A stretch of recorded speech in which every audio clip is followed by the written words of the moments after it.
This is the Film Tangent Show. Welcome Yep, back. welcome back. We're live actually right now in San Francisco. We've got two people in the crowd.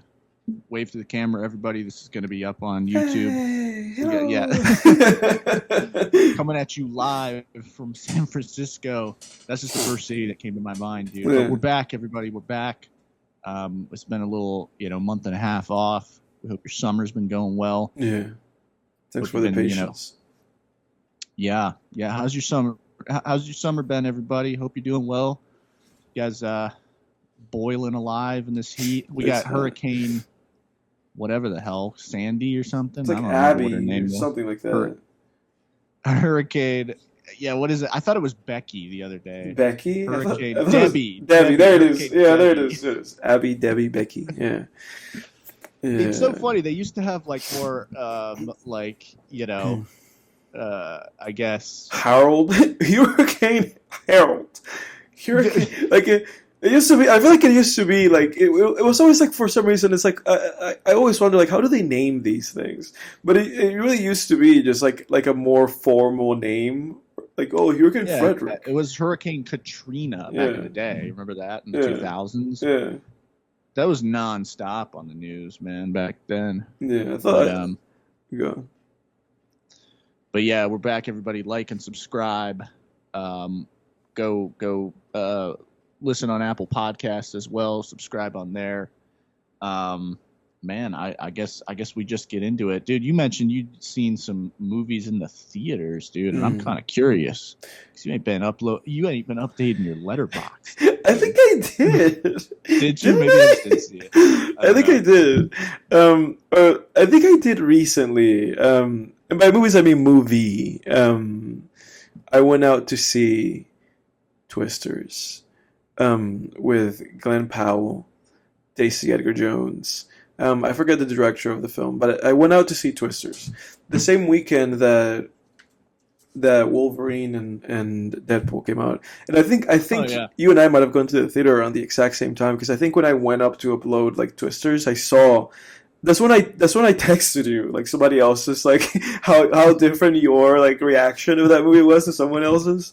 That I follow. Friend of the show, man. Yeah, that I follow on Letterboxd.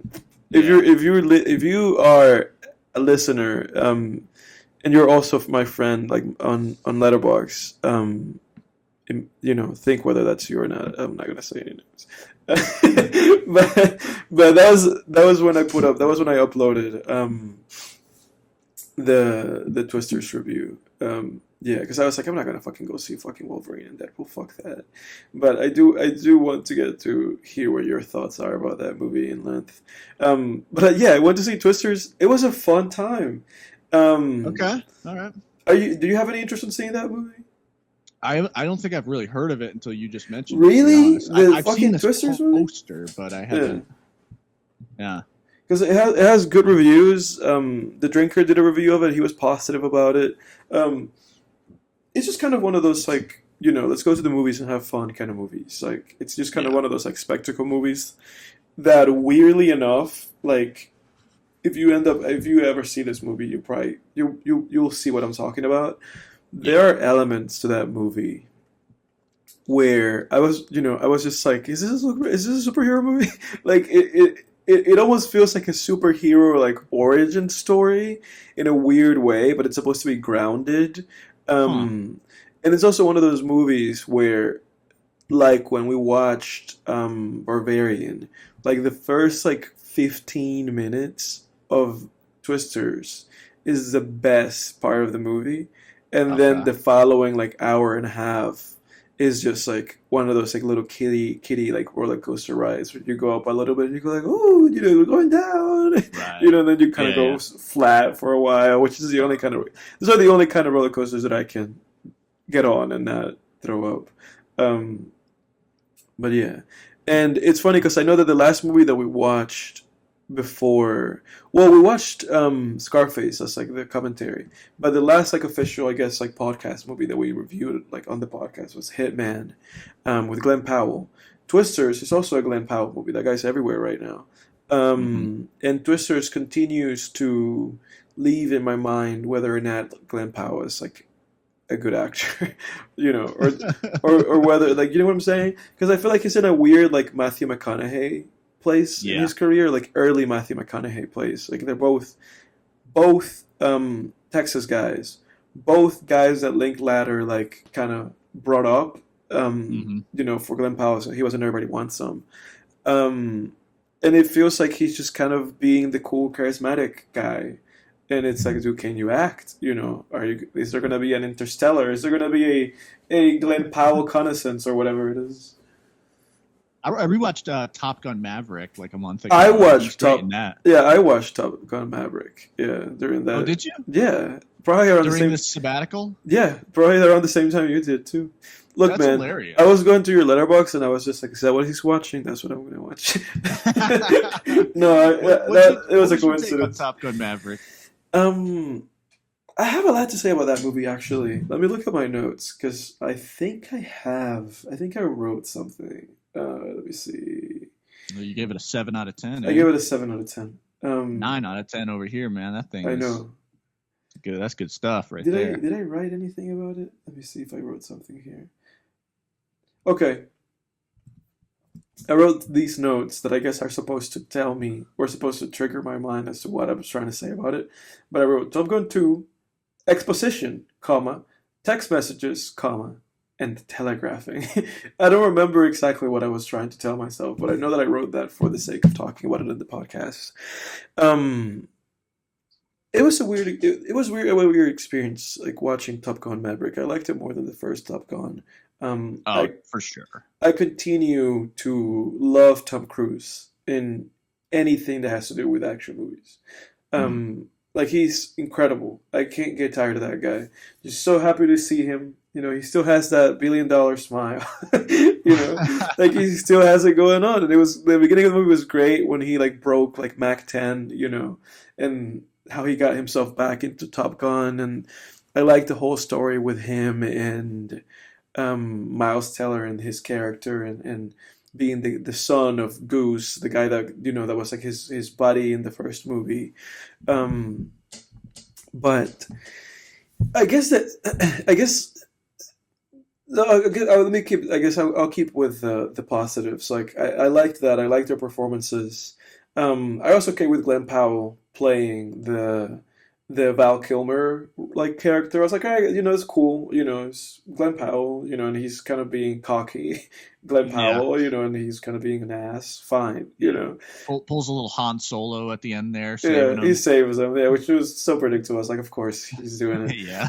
But to me, the weird. I'm remembering now. Like to me, the issues that I had with the film were with Val Kilmer for the most part, because it's like I really appreciated him being there.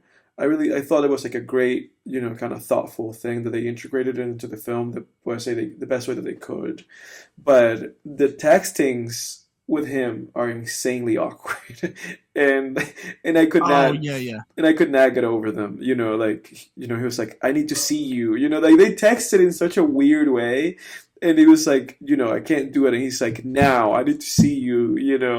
I was like, oh, geez, And they would just like show like the phone and Tom Cruise like thumping his thumbs at the phone, like writing to Val Kilmer. And then obviously when he goes to see him, he has to like carry that whole scene because obviously Val Kilmer is very like I guess his motor functioning has diminished because of his condition.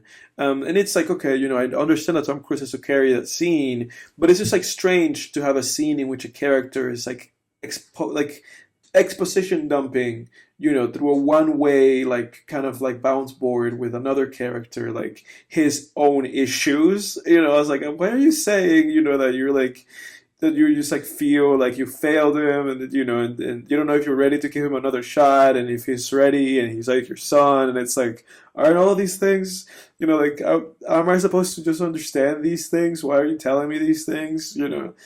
Again, I understand the necessity of the whole thing, but it just still felt like maybe there was a better way. That kind of bugged me. The text messages bugged me. The telegraphing of the fucking character arcs and their interior like motives bugged me. The predictability of the movie, because that it's like, it's like everybody's gonna fucking come out of this movie and everybody's going to be just fine. And also that I felt like the movie was too long, you know, like It is long. like when he goes back and like when Miles Teller goes back and rescues Tom Cruise, which in and of itself, that scene where like that like helicopter or whatever is like targeting Tom Cruise and Tom Cruise is playing like hide and seek with it was kind of whack. But then Miles Teller comes back and he crashes and Tom Cruise and him reunite and I'm just like ugh. And that just feels like it goes on for so long. But then Miles Teller starts acting like really goofy with Tom Cruise, and I felt like that kind of betrayed. It felt like there was like too quick of a transition with his character from being kind of like standoffish and cold with Tom Cruise to being like, Mav, come on, are you really gonna do that? You know, like, oh my god, you know, like doing jokes and running around with him and like, you know, being like, just act like we're supposed to be here and let's go over there to get that plane. You know, it's just kind of like, you know, this feels like unearned. It's happening a little bit. So I just Really? I didn't feel that way with it. I had those like gripes. I felt like the build-ups were perfect. But yeah, like I had like a gripe, I guess, in just feeling like Miles Teller's character went too quickly from serious and having beef with Tom Cruise to being kind of goofy and like being kind of like fanboying about Tom Cruise. I was just kind of like, you know, okay. But then, that's like that's like the it for me in terms of gripe. Like those things just bothered me about the film, and I do want to check it out again. Because in other ways, like I thought that the filmmaking in and of itself was really like in a lot of ways like impeccable. Especially like the dogfight scenes were like insanely impressive. I liked the score throughout the movie. Again, I liked Tom Cruise's performance, and I liked what everybody else brought to the table. I liked like the specificity of like the mission that they had to do and like the training. Yeah. I was really in for it, and I liked his relationship with was it Jennifer Connelly, the actress supposed to like his love interest in the film. I liked the relationship, and there were points in the movie where I was like randomly, you know, like. I remember when he buried Val Kilmer and he was wearing white, and he was also told like, you know, you're gonna commandeer this mission, to execute it. And there was like this abrupt like, you know, from the bar with Jennifer Connelly to outside at the beach, like, you know, like wide shots, you know, and like them looking at each other. I was like, somehow this movie is like peaking. I was like, elements of Top Gun Maverick are like peak cinematic experiences in terms of like both. I feel like poetic filmmaking, and both in terms of like action sequences, you know. But in other senses, I also thought the film was narratively just flawed, and I couldn't look past that. That was my gripe with it. Interesting. I don't agree, man. I think that movie's honestly near perfectly written. Yeah. But you know, I won't get into like all the specifics of why. But I just felt like everything built up correctly. I think everything felt pretty earned to me. Like the Han Solo moment, even the Han Solo moment though, with with Glenn Powell's character toward the end, I think worked for the same reason that Han Solo's literal Han Solo's moment works in the original. I didn't really have an issue with that, with like the Glenn Powell moment. It was expected. It was like, of course, you know, it's like, of course, 3 minutes before the end credits, of course Tom Cruise and Miles Teller are not going to bite the dust, you know. Either that or it goes black and it's just like Top Gun 3 coming next summer. To be continued. I saw this movie. When did Top Gun came out? That was a beer opening, by the way. 2 years ago. Yeah, I saw it in theaters and I thought it was great. But yeah, I rewatched it a month ago. Yeah. I still thought it was great. It still held up for me. And yeah, the action scenes are amazing. I think like one of the best parts of that movie is, like you said, the whole mission that they're on. Mm-hmm. They really do a great job of just making it seem impossible. They do, you know, which like I love. I love stuff like that. I love the this is like highly improbable kind of stuff. Yeah. I love it. Yeah, you have to do that. I mean, that's like one of the rules of writing. The audience isn't going to care otherwise. Yeah. And they did a really good job, though, with this one in going that extra mile of like, oh no, this isn't just really hard. This is like extremely hard. And they kept like stacking on, you know, the challenges and stuff. So yeah, I mean, it was fantastic. Yeah. But yeah, Top Gun was a great movie. Definitely, we can agree on it. It was better than the first one, which I haven't seen the first one since I was a teenager. Yeah, but the first one's alright. I remember not really liking the first one when I was a teenager. I was kind of bored during Yeah. it, but my movie taste was kind of funny as a teenager. Like I loved like 80s action movies and stuff when I was a teenager. And like just growing up in general. But my movie tastes were funny as a teenager. Like there were certain things I just did not get into and certain things that I did. One thing, funny enough, you would think I would have loved as a teenager, but I didn't, was like Marvel movies. Like I could not get into Marvel movies even as a teenager, dude. Really? Like I remember watching Avengers for the first time when I was like 14. I didn't care for it either. I didn't care. Oh, dude, I was like, I could not give a shit about this, man. Like I don't care at all. I started caring about those movies with Guardians of the Galaxy.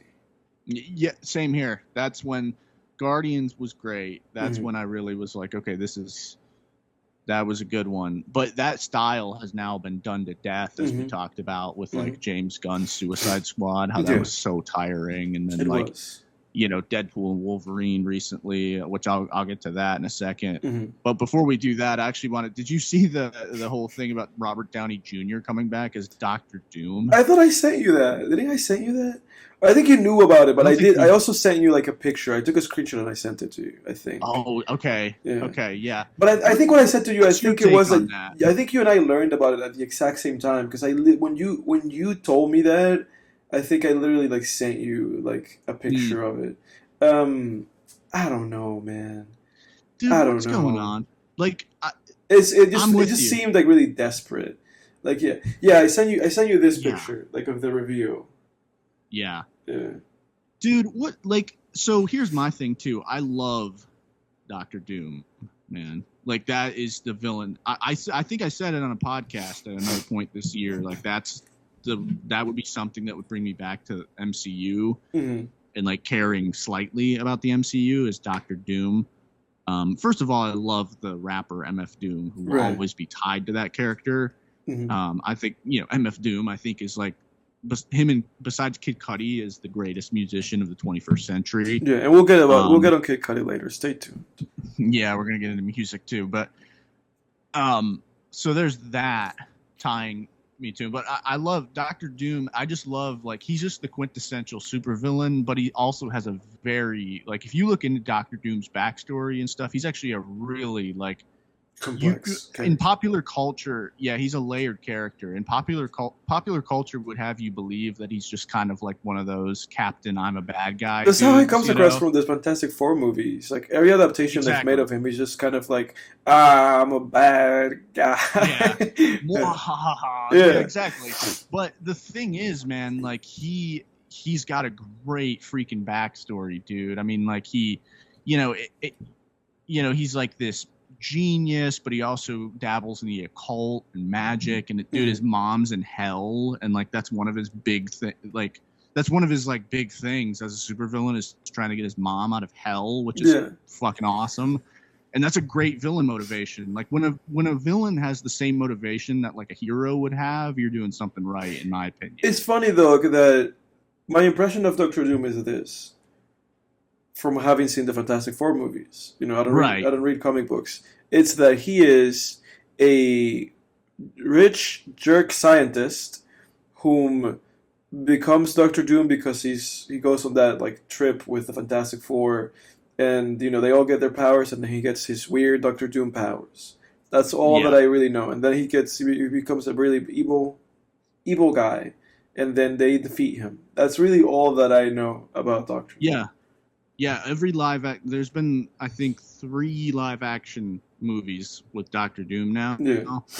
The first 2 Fantastic Four movies, and then the Fan Four Stick, shit with Miles Teller. Yeah, with Miles Teller. And, yeah, I haven't even... when I was a kid, I saw the original 2, and then I never saw the rights holder film that was made in 2015 or whatever. But yeah, he's just been done dirty, dude. Like he was given the Joss Whedon like Joss Whedon's Justice League Steppenwolf treatment of just being like, oh, I'm a bad guy.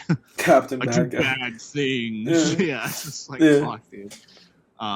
But so on to Robert Downey Jr., like, when I saw that, my first thought, I same as you, dude, I groaned, and I was just like, it seems desperate, and I also just feel like, okay, MCU, I guess just Disney's not interested in doing a proper Doctor Doom thing, because he's going to be like the Iron Man Doctor Doom, which that's a really dumb trope in comics, is like at some point like all of these characters have been combined in some way, you know, like, oh, Venom, you know, like, oh, symbiote Thor, or like Doctor Doom Iron Man, and you know that that's what it is. God, you know that it's like some multiverse bullshit where it's like, oh, in another multiverse, instead of becoming Iron Man, he became Doctor Doom, and now he's in our universe, and we have to defeat him.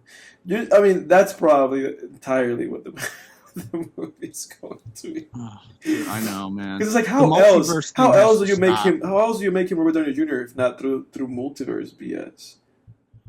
The multiverse has to stop, man. Like, and you and I deconstructed that. You and I talked about how this correlates directly to fucking Rick and Morty. Rick and Morty. No, dude, you took the words right. I was just about to say that, man. Like, Rick and Morty did this, dude. It's Rick and Morty's fault. Like, they did this whole multiverse thing where anything goes, and it sucks. Like, when Rick and Morty came out, it was like, this is awesome. Like, multiverse, anything can happen. And then we realized by season 3, and by the time the Marvel stuff was creeping up, we were like, oh, shit, this actually sucks. Yeah. Anything can happen. Like, you have to... Dude, I'm telling you, man, limitations... I mean, the Wolverine is alive again. You know, in 2017, we saw James Mangold's Logan. Yeah. And now he's in another movie again called The Wolverine, Deadpool and the Wolverine. And it's like, who cares, you know?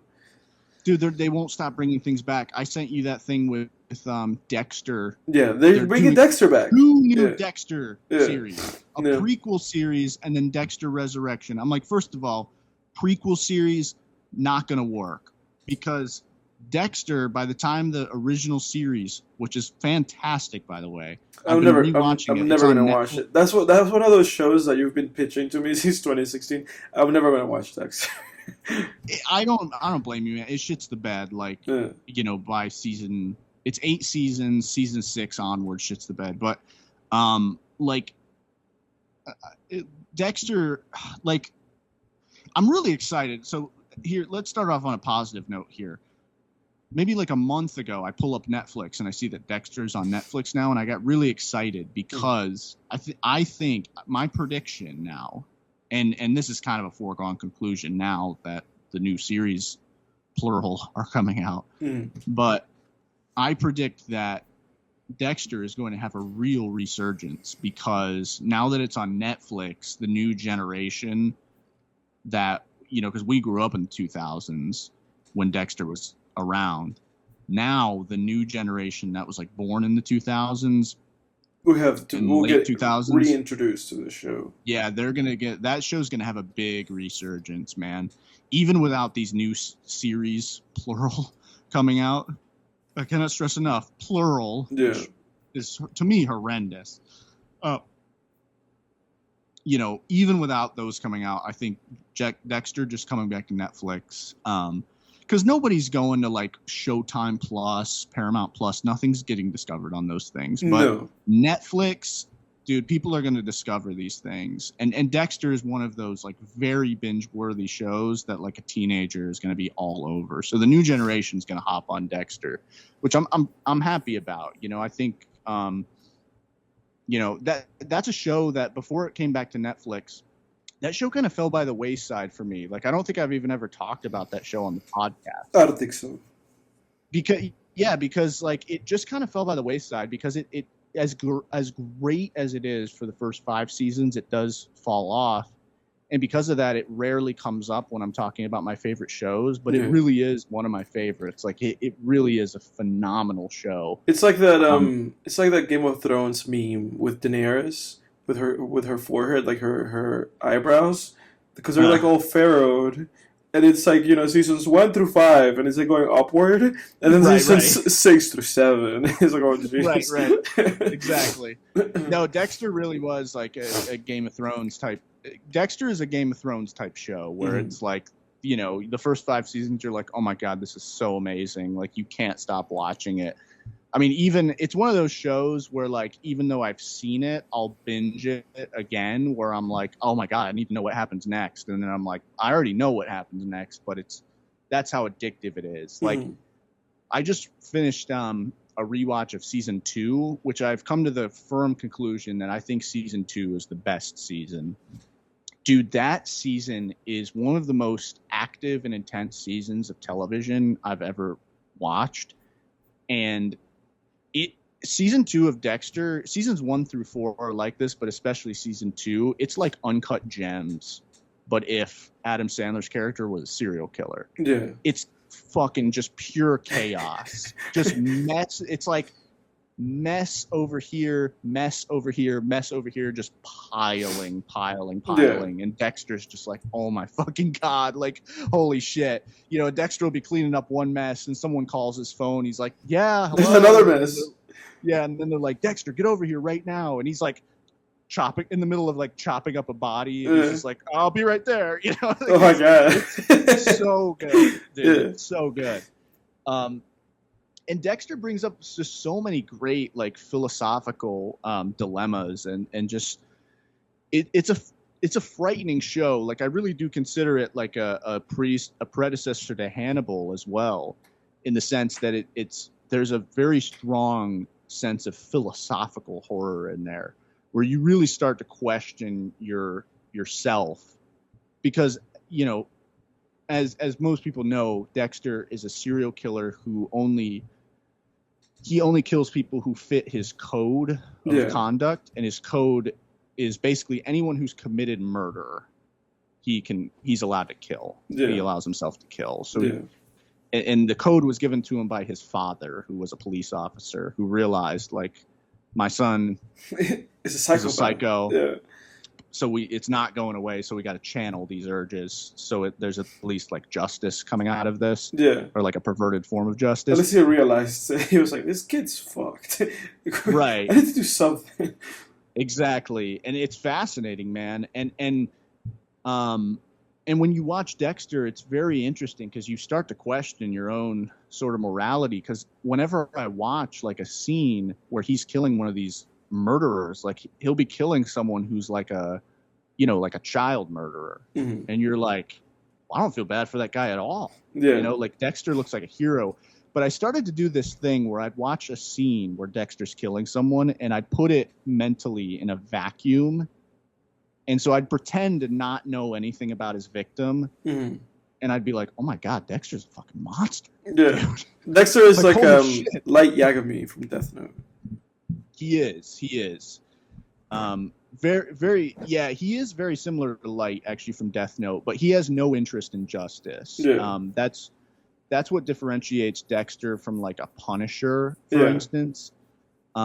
He has a very similar like backstory to the Punisher, in the sense that he has like PTSD and he's recreating trauma. That he basically, Dexter's backstory is he watched his mother, and you find this out partway through season 1, so like light spoilers, I guess, here, but basically when he was like 3, he watched his mom get chainsawed to death.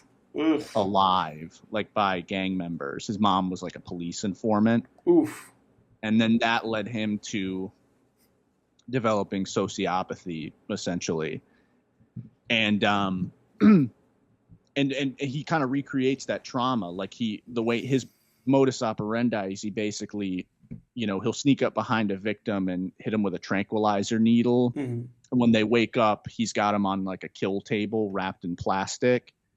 And he basically takes like a scalpel and runs it across their cheek, and he takes a drop of their blood and puts it in a glass slide, and that's his trophy system. Those are the trophies that he keeps, is like a box filled with glass slides of each with a drop of blood in it. And then he kills them, and then he dismembers them, puts them in bags, and then throws them in the ocean. But the dismembering, a lot of people have brought this up, that it's actually trauma recreation Mm-hmm. because of how he watched his mom be dismembered, which I find very interesting. And actually, I believe the creators were originally going to have him literally recreate the trauma by dismembering people while they were still alive, Mm-hmm. but they thought that might be too On the brutal. nose. And Yeah. It's like, they thought it would be actually, too. They thought it would be too brutal and like take people off of Dexter's side. Mm-hmm. Because the showrunners are very good about keeping you on his side, like Yeah. at all times, because they know that that line they're riding, you know, and they're very careful about like not making him too monstrous. Mm-hmm. But there is a scene though. There are a couple people that he does dismember alive who kind of like are more deserving of it in a way. But anyway, like just a fantastic show, man. And I'm so pissed off, to get back to our original point, that like not only did they, the original series, they botched the ending like in a similar way that Game of Thrones did, and it's like, all right, it is what it is, right? Mm-hmm. But then they bring back 3 years ago, they bring back they give us a mini series that serves as a sequel to the Dexter show, and that thing sucked. So like the first half was like pretty good, and then it goes off the rails. It and happens. That ending's... It happens. What happened? It happened to it. What happened in the show, but just in a 1 season span. Exactly. It just goes off the rails, and then the ending's even worse. Mm-hmm. Like way worse. It actually makes me appreciate the original ending. And I was like, okay, fuck you guys. And now they're pitching a prequel show and a sequel show. And I'm like, holy shit, what are you doing? And by the way, and I meant to say this before, a prequel show for Dexter is not going to work. Mm-hmm. In the same way that, like, because Better Call Saul is like the shining example of a prequel now. I think we can kind of all agree on that. And the reason Better Call Saul worked is because Saul in Breaking Bad is more of like a side character. Mm-hmm. So already there's a lot to play with there. Right. There's a lot of unknowns with his character. Yeah, the only unknown is that he wasn't going to die, but who cares? Like, there's way more. Like, people used to say, like, well, I already know, like, I've heard people say, I already know what happens to Saul. Like, he's not going to die. And it's like, yeah, but death isn't the only thing that can happen to you. You know, I mean, there's like, and they even still play with that, because in a way, as you know, Better Call Saul is also kind of like a sequel to Breaking Bad. Exactly. So there's that, and then they implant multiple characters whose fates are a complete question mark. Mm-hmm. And characters like Kim, who their fate is very suspenseful because that she's not in Breaking Bad. So except for Mike, where that Mike just says Walter. Walter. Yeah. Dude, the problem with Dexter is that there's nothing. I mean, I don't know. There's nothing. I can't think of anything interesting that they can really do in a prequel show for Dexter. Because when we meet him in the original series, he's just doing his thing, dude. Mm-hmm. I mean, and Dexter, that whole series, he has an internal monologue. It's narrated like a film noir. Mm. So we have access to his thoughts, so there's not much you can do without cheating completely in a prequel series. So anyway, our larger point here is how they just don't let these things die, man. No, they don't let any of these fucking things die. And it's funny because even in stories that you would feel are very conclusive, for instance, something like, say, Cowboy Bebop, like, they still bring those things back around, and it's like, there's a live action of this. Like, I've always been one for shows ending and then being like, that's the end. Like, and it's sad that we live in a world where, like, that's just, if you made a successful thing, that's never going to be the end of the thing. I've had that relationship with media, specifically with, like, Dragon Ball. I've had, like, it's always been sad to me about Dragon Ball, because Dragon Ball is technically a manga that ended, like, Akira Toriyama ended Dragon Ball in the 90s. It ended, like, I think in, like, 94, 95. Holy shit. And it has just been going and going I mean, that's a fucking IP that has like tremendously strong legs because it just keeps going. And it's like there's Dragon Ball GT, there's Dragon Ball Super, there's like all this Dragon Ball shit, and it's like I cannot like I've stayed away from it. Like, I still watch the movies. Like I like watching the movies just to kind of rekindle that and watch those characters. But it's like the fucking show ended so long ago, man. Hmm. Not Kentaro Miura, Akira Toriyama passed away. And it's like let's just let the fucking show go. Like let's let it go. The guy ended the show. Like why do we have to keep fucking with these characters? It's so sad, man. It like actually just like saddens me. Yeah, I agree with you, man. And the thing is, like, when I was a kid, I used to be sort of like one of these because they're kind of what I call like content junkies who are Mm. just like, yes, more, more, more. Like, there's a lot of people out there, and I don't fault them for it. Like, I used to be on the other side of this where I can understand that mindset of like, yes, just let's more, let's milk this story. There's more to tell here. Like let's do another sequel series, another prequel, another like thing, spin-off, like whatever. And as I've gotten older, I think you and I kind of, I definitely, you were just basically saying it. I think a Mm. story is a finite thing, dude. Yeah. A story is, the older I get, the more I'm like, a story is a finite thing, dude. Right. Even if it's a television series, let's end it after after And 5 seasons, And man. that that's a gripe I've had with television for years. That it's just like it just Yeah. feels like so much wasted space. Like Yeah. I hate watching things and just feeling like I'm just wasting my time and like people are fucking pulling my leg. And that's always the feeling with television. It doesn't matter what I watched. I watched like the first 15 minutes of that show, Invincible, the animated show. I will continue watching the show. I'm not dropping it. But it's Oh like yeah, I like that show. but even in watching that show, I was like, this is an hour long. There's an animated show, and it's an hour long, poorly animated. I'm like, what is this? Like, I don't want, like, what's going on? Is the budget going to increase? Poorly animated. It's What do not you mean that. by that? Dude, I mean, come on. Watch the first episode again. Just the first 15 minutes of the first episode, I was just sitting here being like, this is CG. This looks like shit. I was just like, what is this? Like, there's barely fucking in between animations. Uh, Invincible? I mean, it's animated basically. I suspect that they tried to make it look like a Warner Brothers, like a DC animated thing, right? I yeah. mean, isn't that kind of Yeah. their thing? Yeah. It's like that style. I don't think. I mean, I don't know. Maybe you're more. You probably have more of an eye for. I gripe with animation. Like I gripe with Yeah. animation because what I mean by poorly animated, I don't mean like the art style of the show or anything.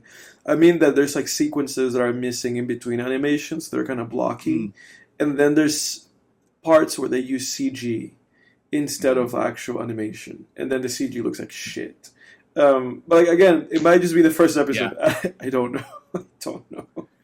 Now that you say that, I can see what you're talking about with like in betweens. Like I'm picturing like Invincible flying and Mm, stuff now, like where he's actually like cutting a corner flying and not just mm. flying straight. And I can kind of picture what you're talking about. Yeah, That but stuff doesn't really bother me. no, But it bothers me, but that's because I'm an asshole. you are an asshole, dude. That's why we're not friends anymore. We just have a professional relationship. Yeah, that's what. through This, this yeah, podcast. this is a behind the scenes look at this podcast. Yeah. This is just me. This has become a profession. How funny would that, dude?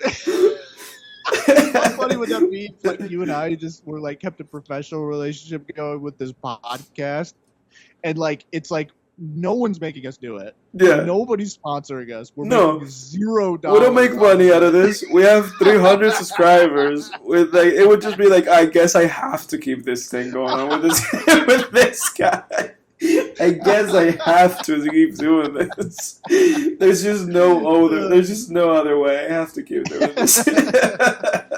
Oh, that's so funny. Dude, I watched Monkey Man. For With the first Dev time. Patel, right? What'd you say? With Dev Patel, like his like directorial debut. Dev Patel, dude. I liked Monkey Man. Monkey Man was good. Yeah. 8 out of 10. Nice. It was, you know what Monkey Man reminded me of? The piece of media that I would say Monkey Man is the most similar to is the video game Far Cry 3.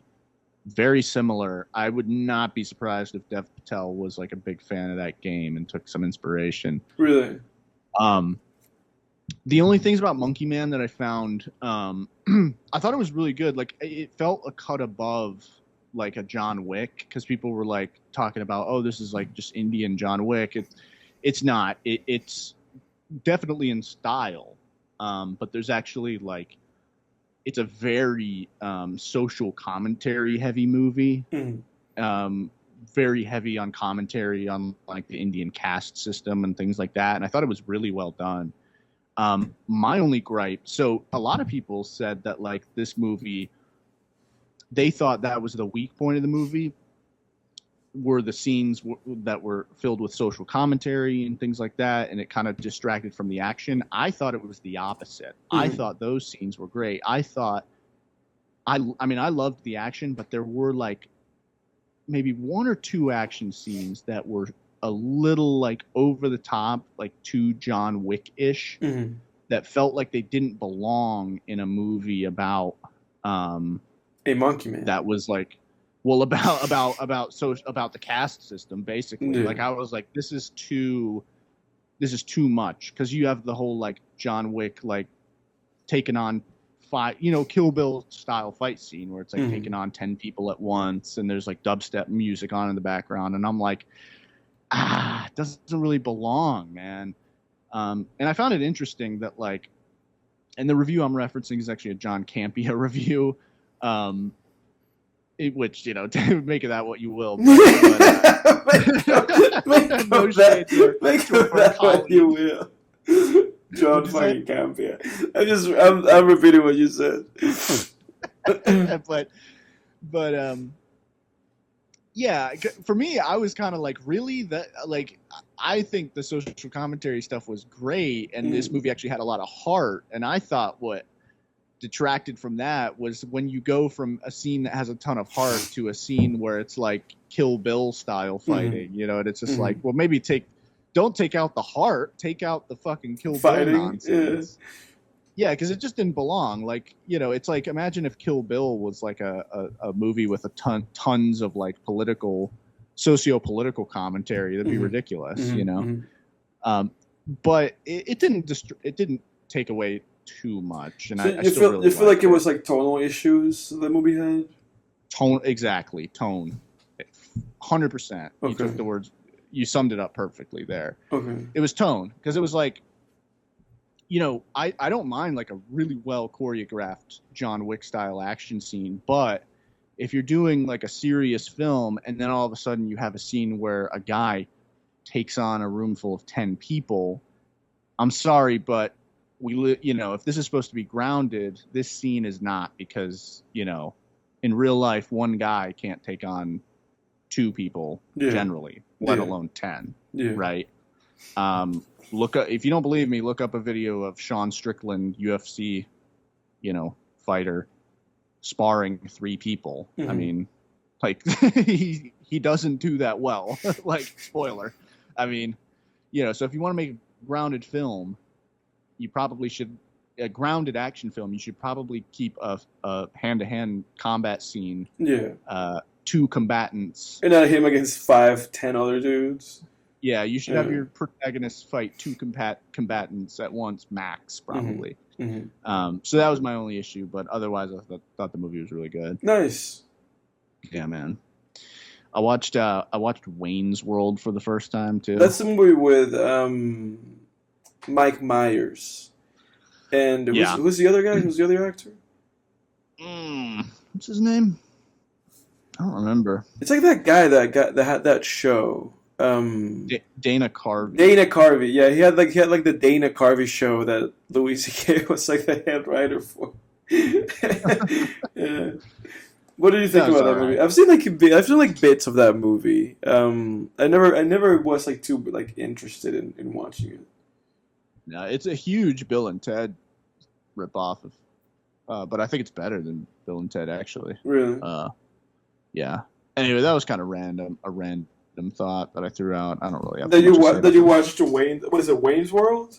Yeah. Wayne's World. I don't really care. I think in this time, what I think I saw another movie. I saw well, I saw a movie called the World's. I don't really have much to say about this movie either, but I saw a movie called The World's Fastest Indian, which is about like this Indian like bikes. This guy, where is he from?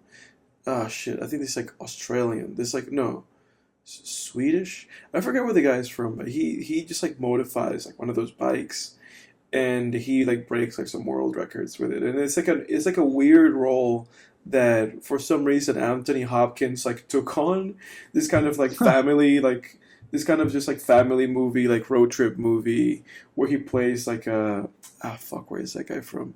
He's a Kiwi, right? What is a Kiwi? What is a person that is referred to as a Kiwi? Do you know what I'm talking about? I don't know. It's like Swedish or something. Kiwi. Yeah, like a person, like a person, like A flightless New Zealand bird. New Zealand. Yeah. Say he's from New Zealand. Okay. He's from New Zealand. And of course, we all know the fruit. Kiwi fruit. Yeah, he's like a real guy. This is like one of those like autobiographical. Like this is like one of those biographical films. He's like a real guy that broke some records in Utah in the sand like dunes. Pretty fun movie. Just like a family. Like again, like just like a family like movie, but pretty fun. I don't think I watched anything else. I think July for me was literally Top Gun 2, Twisters, and then The World's Fastest Indian. I might be wrong. I would have to look at my letterbox. That's funny, man. Yeah, my movie watching has been it was at a low in July. Yeah. I only saw like it looks like like one a week maybe, or no, a little more than that. Like 6 or 7, but some of those were like I did watch that Shang Wang thing. Oh, dude, actually, I saw that you saw that, and you gave it like a 6, I think, right? Yeah. Look, man, I'm gonna say this about Shang Wang. Yeah, I'm gonna say this. I was just sitting on the couch one afternoon after work. I just put on Netflix. There was Shang Wang. I put on his special. What's the name of the special, by the way? Do you have it pulled up? Sweet and Juicy. Sweet and Juicy. I just put it on. Special for those listening. I just put it on. My partner was doing laundry. So she was just walking in and out of the laundry room, just folding stuff. And we were both losing our minds with Shang Wang. I don't know what it was about that moment, but it was like, for some reason, it was just like the perfect time. Something about that moment, something about that afternoon, that evening, was like the perfect time to watch that fucking Shang Wang special. And to the point, bro, that I was dying. Like, we were both dying at every single joke. I'm not fucking with you. Like, to me, if I had rated that special then, like at that moment, I'd be like, this is a fucking 10 out of 10. Like, Shang Wang is a god of comedy. I have checked it out since then. I watched it with my brother, and I was like, this is not as funny as I originally thought. But I still remember those laughs, man. I swear by Shang Wang. That's the thing, man. Just be really tired after work and be just half paying attention to Shang Wang, and then you will be like, this guy's a god. Yeah. That's the thing, dude. A lot of media is just serendipitous like that, where you just watch or listen to something at just the right time, in your life. There's a novel that I read back in this past October called Lost Gods. Mm-hmm. I think I talked about it on the podcast. You mentioned it, yeah. And that novel was just like so awesome, man. Like, now I don't even know if I gave it maybe a lukewarm review on the podcast, but I've retroactively realized how much I loved that book, especially after reading a lot of other shitty dark fantasy novels and being like, oh, that book was actually really good. Mm-hmm. I've had to put down 2 books in a row this past month, which wasn't fun. But I think part of the reason I think it just hit so hard, dude, was because like the story of Lost Gods, part of it takes place in our world and part of it takes place in Purgatory, which is overrun with like tribes of people, but also like gods that rule over these tribes and stuff, and then a whole host of just different creatures.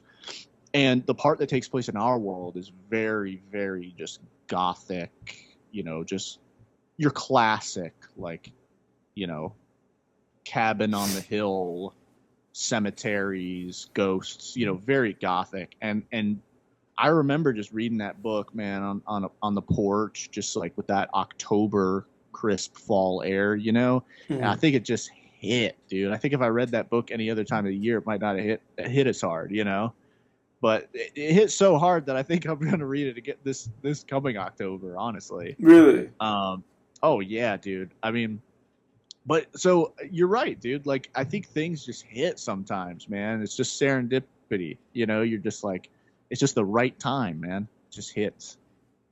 Same with music. Same with music. 100%. 100%. It's just sad though when you go back to something and it doesn't spark that same joy. Very few things do that. Like, very few things. Yeah. I agree. Yeah. Like I like, it's interesting because like a handful of movies that I've given like really positive reviews. To name one, in the name of my father, I think it is, or in the name of the father. It's a Daniel Day-Lewis movie from the 90s. I forget the name of the director. I saw that movie one time. It's one of the movies that I've given a 10 out of 10 to. One of like the, I don't know, like 30 movies I've given a 10 out of 10 to. And I watched it one afternoon. It hit me like a fucking truck full of bricks. And that was like 10 out of 10. Immediately I was like, this is a perfect 10 out of 10 movie for me.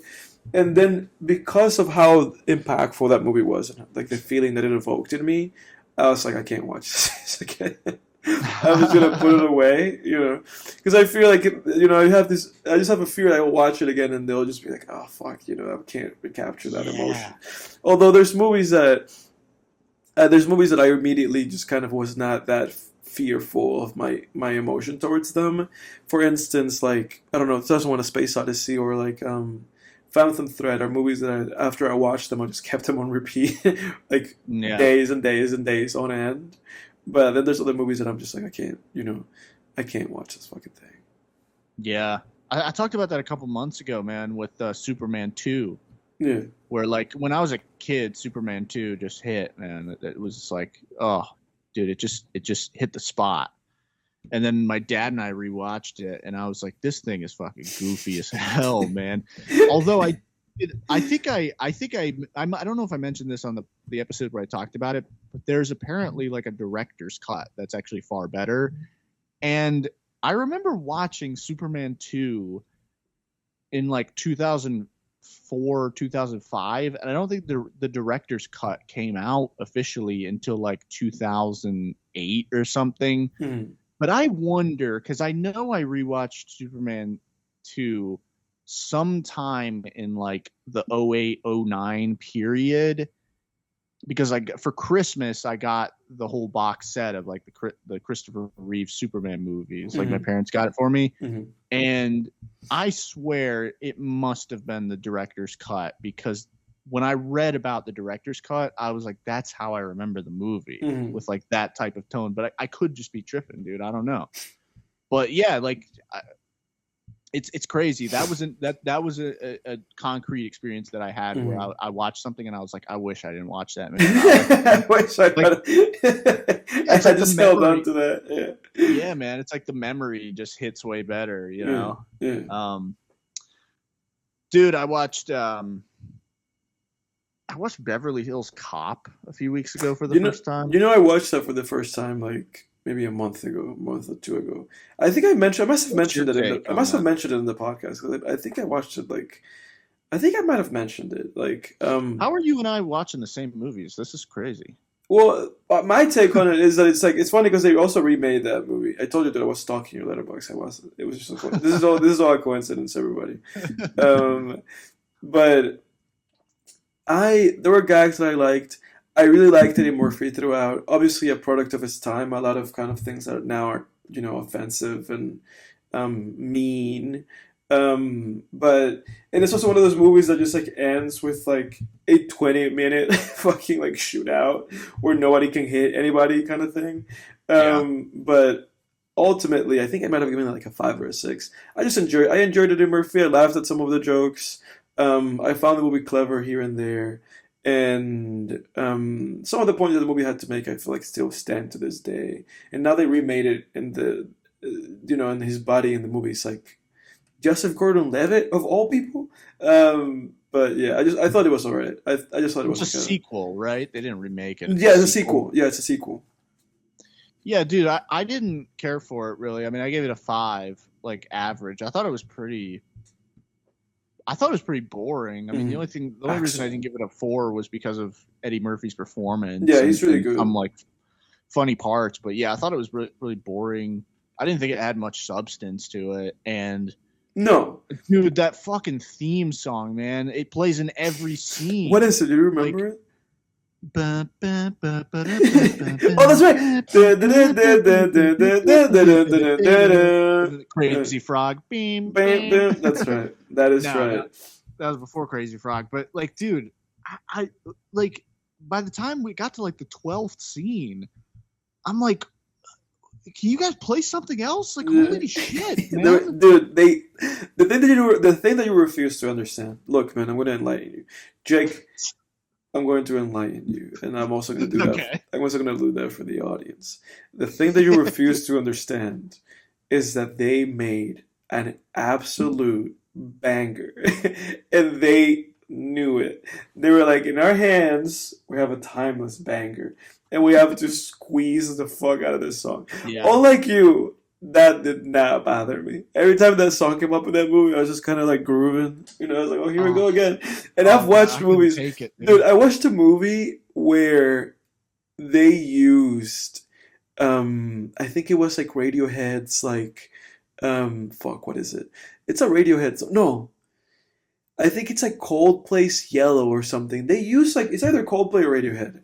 But they use like one of their songs like 4 or 5 times in the movie, and it's like the song, and then it's like, oh, look at the stars, you're like, oh, here we fucking go again. Here's the song, At least for this movie, it's just like a little, like a beat, like a little shimmy that they use. You know, another movie does that is 28 Weeks Later, the sequel to 28 Days Later. You remember that shit where like every scene, like every other scene, they play the like. Yeah, I remember that. Yeah. There was because like the original movie in 28 Days, it's just like one scene, and then the makers of the second one were like, "This is a banger. This use this thing." And that song, that score is a banger, dude. Yeah. Because I think I even know the name. It's called "In the House in a Heartbeat," I believe. Yeah. They've like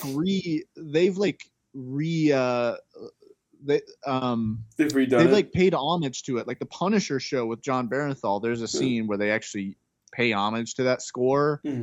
I believe the band Novelists, they have an EP that came out a few months ago, and one of the songs, like the chord progression sounds exactly like that track. Yeah, like that's a banger. It ain't no crazy frog though. they didn't do that Crazy Frog version. I remember you and I coming out of Johnny Roberts' class though, after we watched 28 Weeks Later, being like, dude, they were milking. They knew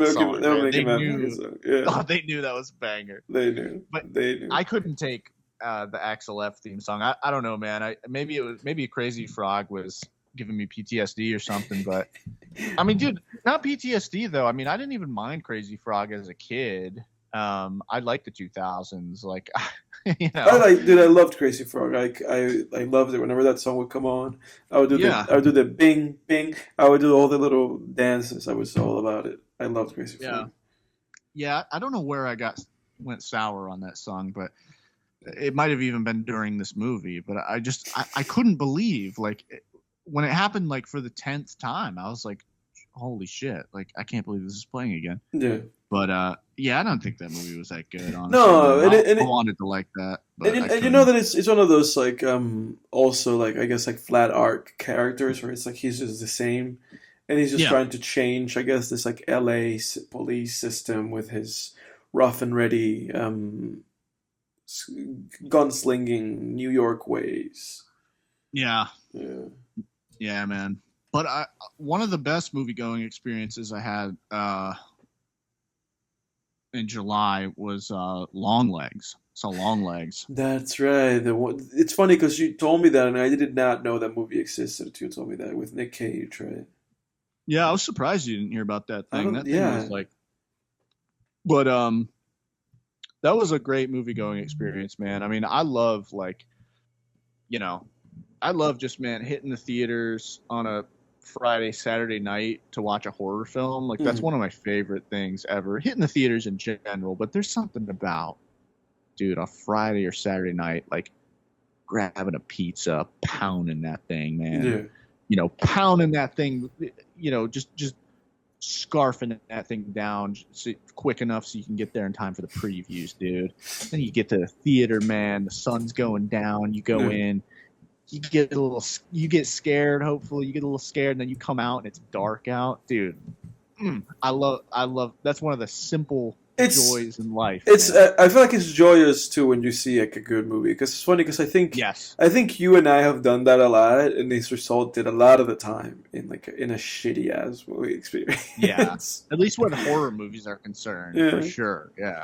Yeah, we had bad luck. We had a string of bad luck a couple years ago with all those horror movies we went to see. We really did, and we went so hyped for each one of them. It was like, oh, X is gonna be great. Come out, oh fuck. Oh, yeah, fucking Barbarian. Yeah. I had a better experience with Barbarian. I did too. For sure. Yeah.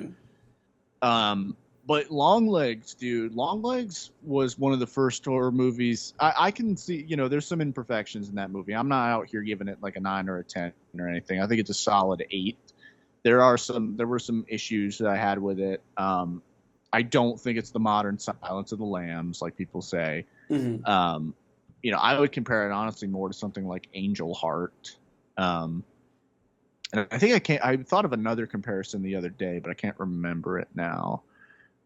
Zodiac. It's kind of similar to Zodiac. The Fincher movie. Yes, it's much more similar to a Zodiac, or it's like Zodiac with a sprinkle of Angel Heart in there. Mm-hmm. And you'll know why I say Angel Heart if you watch the movie, but if anyone out there who's seen Angel Heart, but it scared me, dude. I mean, it was one of the first horror movies in a long time, in a while, probably since we watched Gonjiam last year, that actually got under my skin like pretty good, like it got under that second layer of skin, not just that like first, that superficial layer. Because any movie can a lot of horror movies can get under that first layer, where it's like, okay, you're a little creeped out, but this one got under, it really got under my skin. In this gross analogy that I'm making, but it was freaky, dude. I need some stepped up personal space up in this place. Oh yeah, Rick and Morty, the guy tears off his skin. Yeah, so Long Legs, it's definitely not like the modern day Silence of the Lambs, but it's comparable to Zodiac, I would say. Like it's very suspenseful, extremely creepy. Nicolas Cage is off the wall in this movie. Like, dude, he keeps delivering good performances. What'd you say? He keeps delivering like standout performances.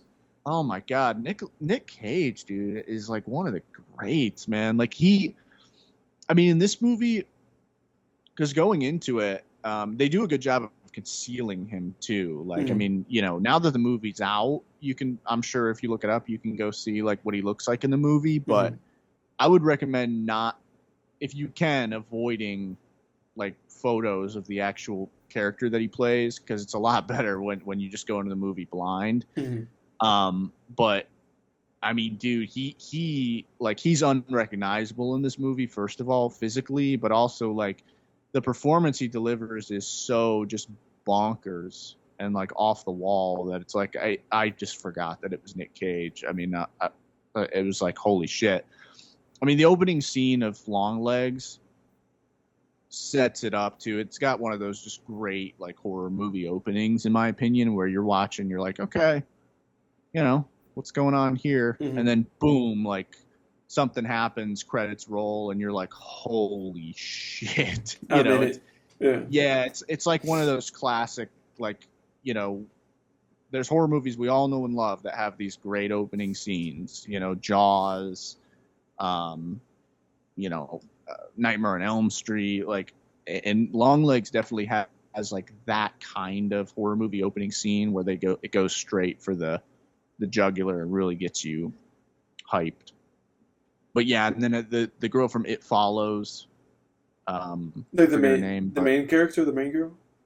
Yeah. Okay. She's the main character in this movie. She was fantastic in it. The only issues I had with this movie were there were like a few things that were kind of I guess I don't know, like it didn't start to really explore like any meaningful themes to me until like the third act, which I found kind of like Mm-hmm. That's always the letdown for me, where it's like, okay, what's this movie about? Like about Mm-hmm. on like a thematic level. And if I can't really put my finger on that until the third act, then that's kind of a problem. Mm-hmm.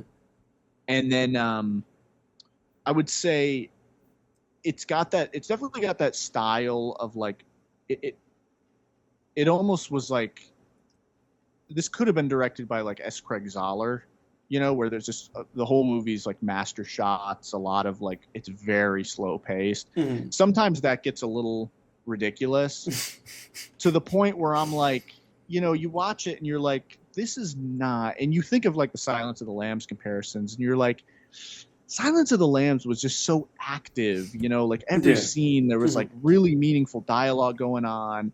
And nowadays there's really a lot of embracing of like this art house style of just like a master shot, people walk in, it's almost like deadpan. They mutter at each other, they like mumble and mutter things, and it's just kind of like, and it's just like, what happened to like dialogue? Like what happened to the fucking like, hello, Clarice? That expires in 1 week. You're not really FBI. It's almost like a lot of these like indie movies don't have cleverness. They're not witty or clever. They're just kind of like, it almost feels like these movies are all about tone. It's like, this is really like, we're just trying to capture a tone here. We're now gonna fucking go for like clever pieces of dialogue or memorability. It's like, this is just tone setting and then deadpanness until we get to the end of the credits. Yeah, you hit the nail on the head with the word deadpan, because that's how I felt with that Holocaust movie, Zone of Interest. Zone of Interest, a few months ago. That very just deadpan movie where I was like, oh my god, like, it feels easy. It feels very cheap and easy. Like we're being artful with these long like master shots and stuff, but it's also like, and by the way, I love those long master shots, like S. Craig Zahler's movies. I love those master shots and how those are filmed. But S. Craig Zahler's got some clever ass dialogue. It's a thin line, because it's like you can so quickly veer into like pretentiousness with shit like that. Yeah, which that has become my issue with Yorgos Lanthimos as of late. Like when I watched that Emma Stone movie, I forget the fucking name of that movie, but Pretty Little Things, is that what it's called? Pretty Little Things? No, what the hell was that movie called? Evil Things? Poor Things. Yeah. Pretty Little Things. Pretty Little Liars. Pretty Little Liars. I think that's what you're talking. That's what was in your head.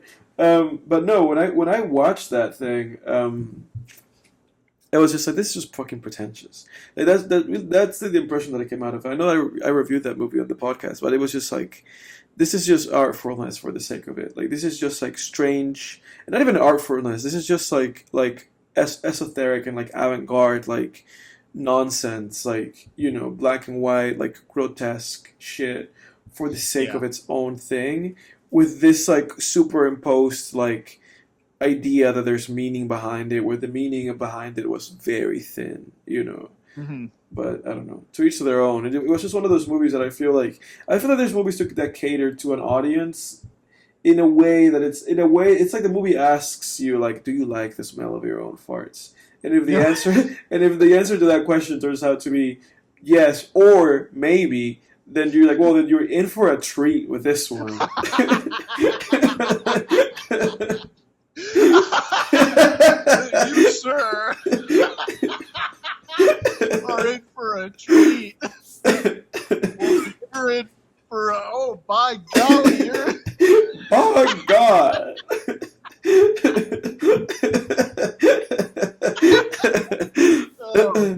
Oh, boy, howdy, you're in for...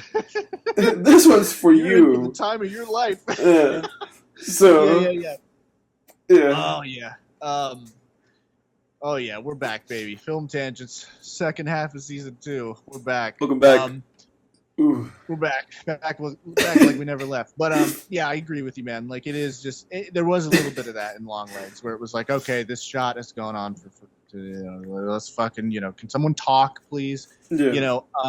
A lot of it I didn't mind though, because this isn't a suspense film, so the suspense was great, and like the tone, I mean, the atmosphere in this movie was like supremely creepy. I mean, lots of very classic horror like setups, like cabin out in the woods, we're gonna go into this old barn and investigate with flashlights, just great stuff that was filmed really well. I loved lighting, dude.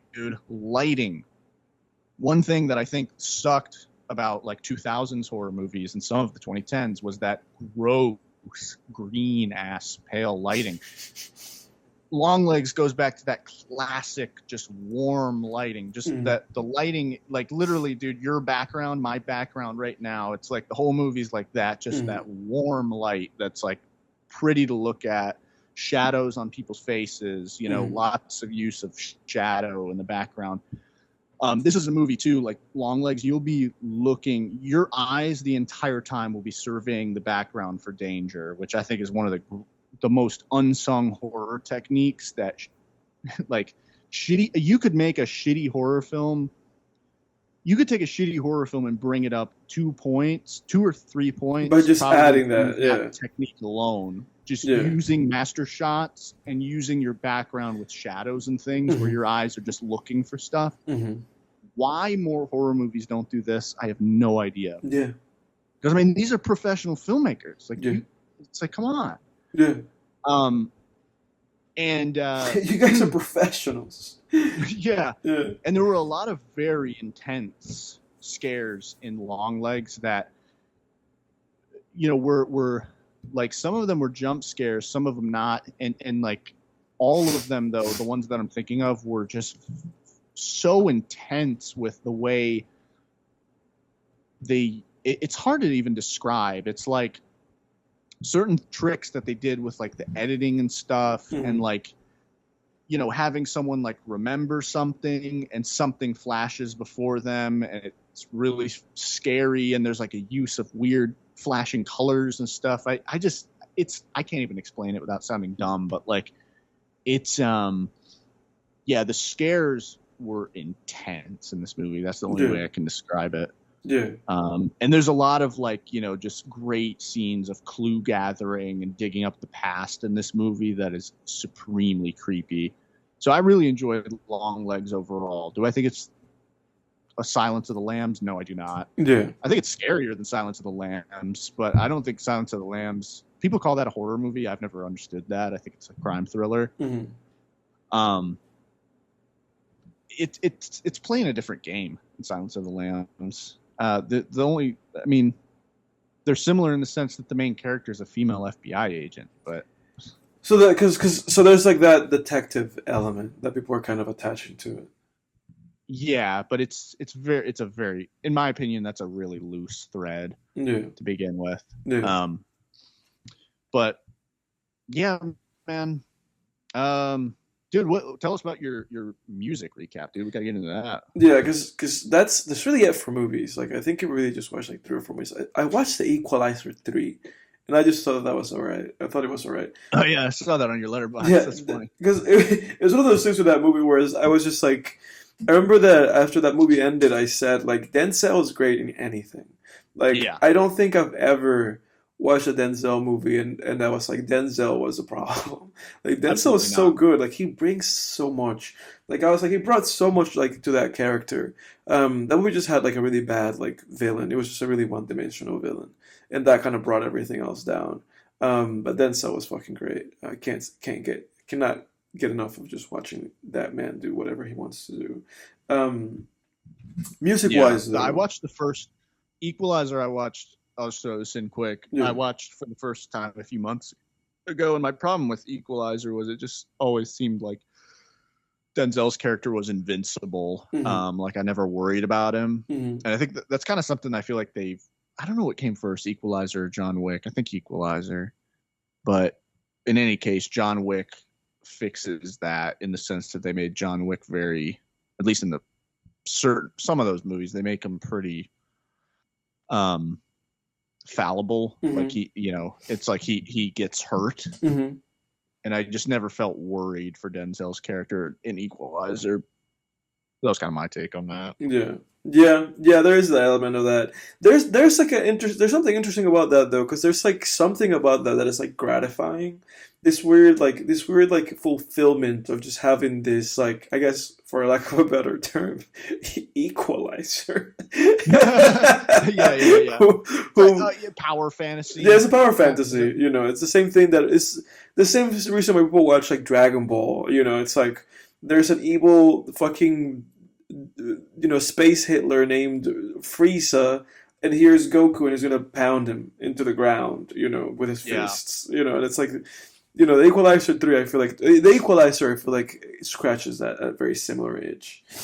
I can see that. For me, power fantasies have always been most gratifying when the character at first is like down and very fallible and like more like you, Mm-hmm. like you, Edward, just like a weak piece of shit. Yeah, And then like they and then they become like and then they become and then they enact their power fantasy. Like that's what's great about Breaking Bad is like Walt's just like like a Poindexter at the beginning of that, and then he slowly becomes Heisenberg. But there's an argument for both. I get what you're saying. Because that's also why I guess One Punch Man exists. Because it's like, oh, this is a guy that just punches things once and they vanish. Yeah.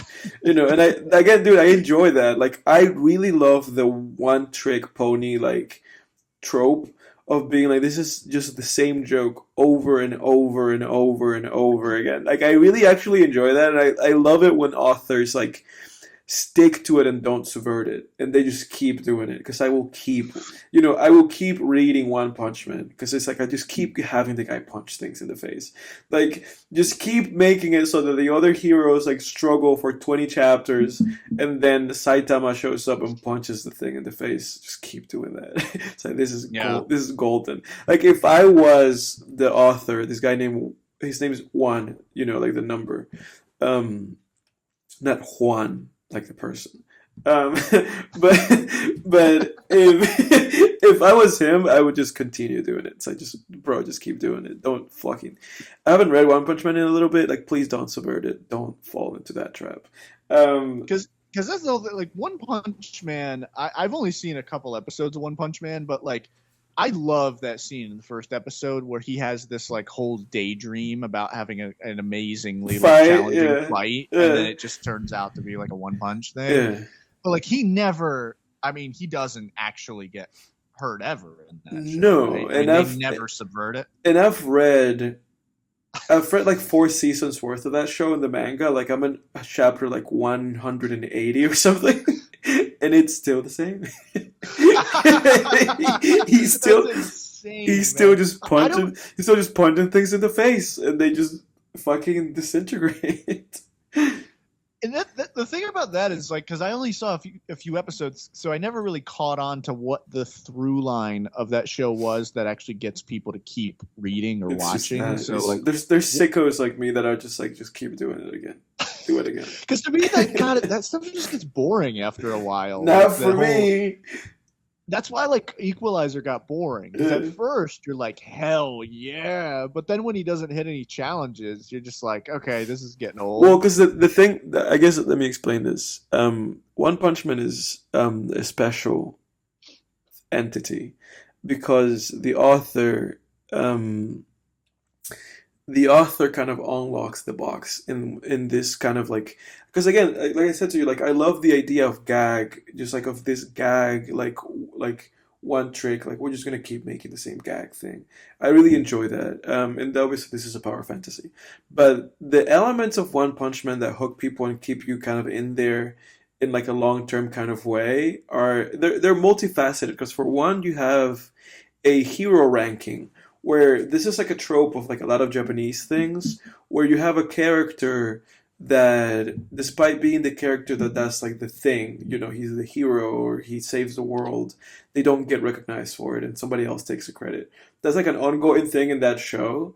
And so Saitama, despite being the strongest thing in the universe, he is like rank C, and the top of the heroes is like rank S, number one, so it's like you're also watching him go from like C37 to C36 and then just like build his way up. So there's that element of it. There's the element of it of just like the mystery of like how did this guy come about having these like powers, Yeah.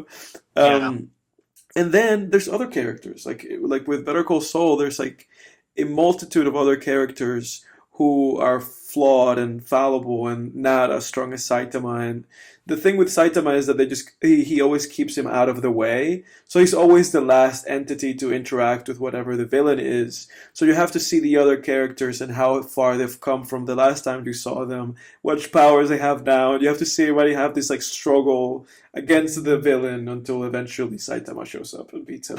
Okay. So there's those elements of I it. could see how that's gratifying. Yeah. Yeah. Yeah. Okay. I knew that. Yeah. Okay. Thanks for explaining that to me because I knew there had to be something. Yeah, it's like it's more than just the guy you know. punching a thing at the end of every episode. Yeah, like there can't just be that same thing every Mm. episode where it's like him daydreaming like that. Okay, Mm. that actually sounds gratifying, honestly. Yeah, it's a fun Yeah. show. I love One Punch Man. I love it. But like I said to you, I also don't want the author to deconstruct it because that kind of seems like a cowardly thing to me. Like just embrace Yeah. it. Just embrace the meme. Yeah, Just yeah. keep the guy punching things. But yeah. Yeah. But on to music. I think the last time we were on, I was listening to Kendrick. To do a brief recap of Kendrick. I'm not going to spend any time talking about these people because I know that we're going to talk about Cudi. To briefly go over Kendrick, his first mixtape is okay. His first album's pretty good. Good Kid, Mad City, To Pimp a Butterfly, and Damn are all, to my opinion, classics. I gave all of those albums a 9 out of 10. I think they're all great. Untitled Master is also kind of a 9 out of 10. It's great, just jazz, rap, hip hop, like experimental in its own way because it's obviously B-sides from a very experimental album, which was To Pimp a Butterfly. But great. Even Kendrick's throwaway deep cuts are great. And then Mr. Morale and the Big Steppers is all right. It's still like a fun, decent album to listen to. I don't really have anything else to add to it. Not as good as everything else that he made, but still not a bad album. Moving on, I listened to Ravina, or rather, not Ravina. I listened to an artist by the name of Kelsey Lou, album named Blood. I think I also talked about this. It's an R&B like pop album. The best song here is a song called, let me see, Due West, and song number 4, Kindred Eye. Not a very good album from what I remember. I really can't recall. I think I really did talk about this before. Just kind of like a little bit of a throwaway like R&B album, but she has really good vocals. Moving on, I listened to Kenny Beats' Louie album. That's his debut album. It's a hip hop rap instrumental, like the classic like producer album that Jay Dilla did with Donuts and so on and so forth. Just like here's the beats, just listen to me, make some nice beats. And what I have to say about Kenny Beats is that he is insanely talented. Obviously, he's done work with a bunch of people from what's his name? What's that guy's name with the dreads? Bitch, I am ultimate. Behold my awesomeness. What's his name? Denzel Curry. Denzel Curry.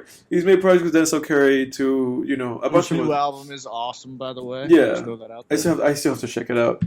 He's made music. Kenny Beats has made music with a bunch of other people, but he made his own project in 2022. And I do have to say, 31 minutes long, 17 tracks. It is one of the best instrumental hip hop albums I think I've ever heard, and I've listened to a lot of them. And you've seen that as I've listened to like a lot of these instrumental hip hop records. I always kind of come out of it just kind of being like, oh, this is just good background like music. If I'm like, I don't know, writing or fucking, working, like it's good music to have in the background, but it's nothing that you really come back to. I added a lot of the Yeah. songs in this album. That's how good they are. Just fucking Oh, like wow. instrumental hip hop songs, really heartfelt. Um, that you get this really, a lot of songs give you this like really melancholic feeling. And there's a song here, I think it might be song number 7 still, which features like vocals from JPEG Mafia, and the song is so fucking good. Listen to that thing on your own. It's just really good, like really, it's like a vibe, for lack of a better word. Just like a really What's it called? nice. It's called Still, song number 7. I think that's the one. If it's not it, then just look up like, Louie Kenny Beats JPEG Mafia song, and then you'll probably find it. But that's the best song in the album. And a lot of songs in the album are like that or like similar quality. So I really vouch for it. I think it's a great record that Kenny Beats put out. Um, Moving on, I listened to an album by jazz musician Kenny Dorham. This is an album from 1955 called Afro-Cuban. And it is exactly what it sounds like. It's a mixture of like African music and Cuban music in jazz form. And it is electrifying. It's a fucking great jazz record. 35 minutes, 7 songs. The best song in this album, in my opinion, is song number 2, Lotus Flower, and song number 6, La Villa. If you enjoy jazz music, if you enjoy Cuban music, give it a listen to. I really recommend it. Moving on from that, I listened to Kero Bonito's album, Bonito Generation, which is like a PC music, EDM-ish, pop. If you like somebody like Grimes, if you like somebody like Charlie XCX, if you like somebody like Pink Panthers, you might like this. Kero Bonito is a mixture of like European producers with I believe, like half Japanese, half American singer, who is great and has a very like adorable kind of delivery to her lines and the songs. This is the only album I listened to from them. I've liked them for years. I think since like 2017. But Kero Bonito has this issue where their music is like sometimes overly sweet and overly like colorful to the point where you really have to be in the mood for it. For instance, these are the titles of the song these are some of the titles of the album, the songs of the album: Waking Up, Heard a Song, Fishbowl, Big City, Slapstick, Paintbrush, Trampoline. Like they're just fun songs. It's 12 songs. It's 36 minutes. They never take themselves seriously, but the production's always great, and the songs are always super catchy. Graduation just goes like, "This is my graduation," So it's just silly. It's silly music, but I love it. I do think the album's really good. I recommend it, but it's like, again, only for anybody listening that likes just like, again, just like electronic pop music. Otherwise, I really don't recommend this album. And one more, and then we get to Kid Cudi. I listened to Arizona Baby by Kevin Abstract of Brockhampton fame. He's the main, Oh, the leader guy from Brockhampton. And this is his 2019 album. He also has a new album that came out like this year called Blanket, but I didn't bother listening to it. Anyways, Arizona Baby is a legitimately good solo effort from Kevin Abstract. If you like Brockhampton, meaning if you like kind of like how do I put this? Like if you like very kind of like sample and in a way kind of like throwbacky heavy hip hop that is very much like about emotions and about kind of being in tune with your feelings and in a little bit also kind of melancholic, then you'll like this. And again, if you like Brockhampton, then you'll like this. Or if you like a lot of kind of like new age hip hop, I don't know if you like Lil Uzi, you'll probably like this. It's good. It's just 11 tracks, 32 minutes long. From the beginning to end, like Kevin really just sticks to it. It has that classic, again, Brockhampton production of being really catchy and just finding really catchy and fun samples. The best song in the album by far is Peach, which is song number 8, which has some of the Brockhampton guys in it, and also the song Georgia, which is song number 3. Good album, 7 out of 10. I really enjoyed it. And Okay. all of that being said, it's Kid Cudi time. Get to the greatest musician of the 21st century. Now, Dude. I To him, dude. I want to give you the floor. I want you to pick up the Kid the Kid Cudis. Starting with the You know I'm the 2008 expert. the 2008 mixtape that is streaming on streaming services. A Kid Named Cudi. Yeah. Yeah, man. I love this mixtape. It's a great, kind of formative thing. It's Mhm. some of his most playful work, in my opinion. Mhm. On A Kid Named Cudi, he's very much just there's a charm to his old music, where he was being very like his newer music's more bombastic, kind Mhm. of more just transcendental. His older stuff, he's being just very playful, like I said, kind of like almost his boyish kind of charm. Mhm. Mhm. My favorites off A Kid Named Cudi, I really like. Let me see. I love Maui Wowie. I knew you were gonna fucking say Maui Wowie. I was just Yeah. looking at it. That's a fun one, dude. Yeah. I love Pillow Talk's great. My favorite off of this one is Cleveland is the Reason. That's my favorite one. Yeah. That one's got like the catchiest beat off of this one, Yeah. and has some of his most like playful bars. Is There Any Love with Wale is pretty good. That's all. A lot That is of these that is are pretty also good. on. That is pretty good.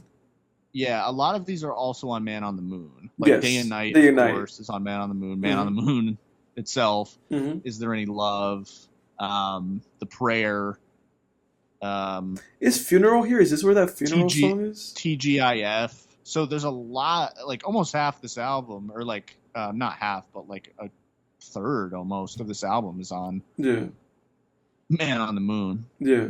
Yeah. TGIF is on Man on the Moon.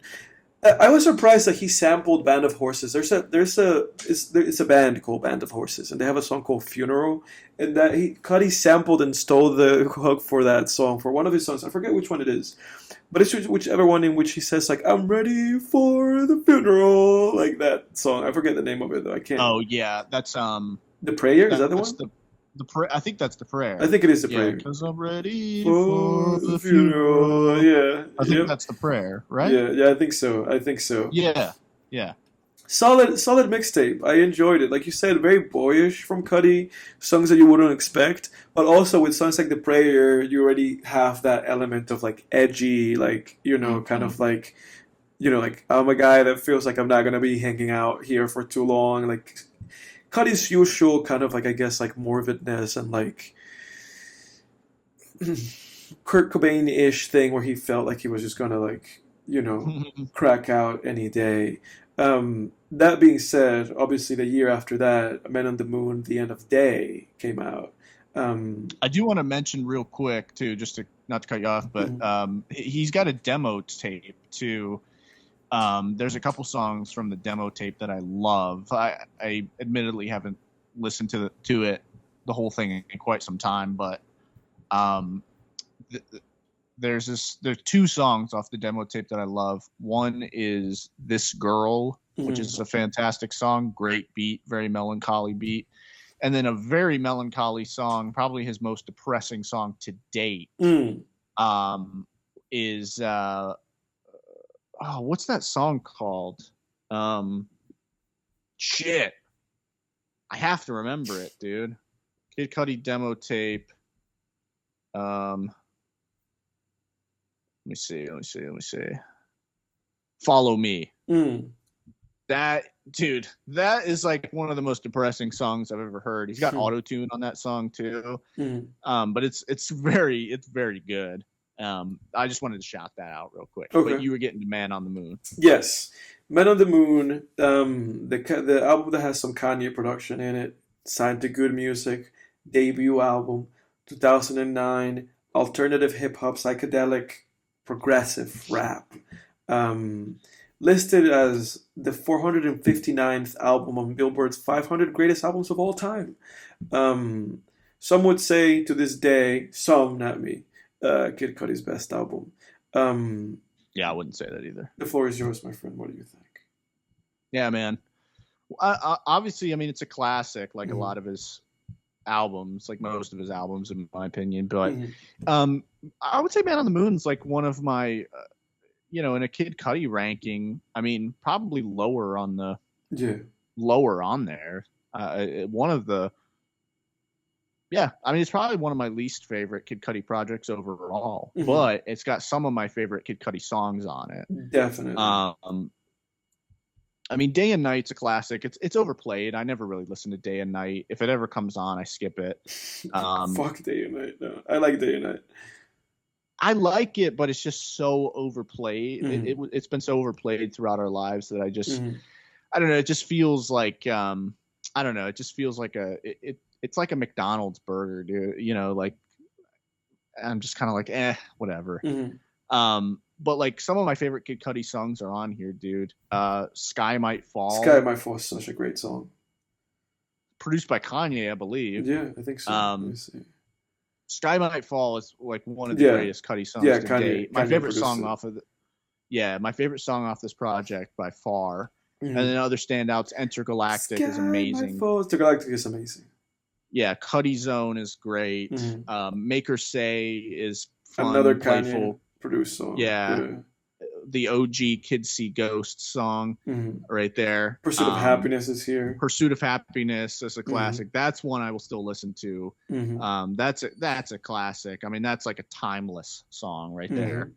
Solo Dolo is here, bro. Yep, Solo Dolo. Higher is great. Higher is one of my favorites. I like Up and Away. I know you're not a fan of that one. No, I actually do. I like Up and Away. I turned around. Yeah. I have to say, bro, like this is, I guess, my statement. Upon re-listening to A Man on the Moon, front to back again, I gained such a great deal of appreciation for this album. Like, before I just thought it was okay, and like now I think it's actually like legitimately like a really good, like, to great album. Like I really like legitimately enjoyed re-listening to it from the very beginning. Like I really like In My Dreams and and I really like Common and his narration through this album. I think he's great. I love that he's also on Make Her Say, but he just introduces you so perfectly. Like this is a concept album. Like this is just an album about a guy like literally sleeping and then just having this like.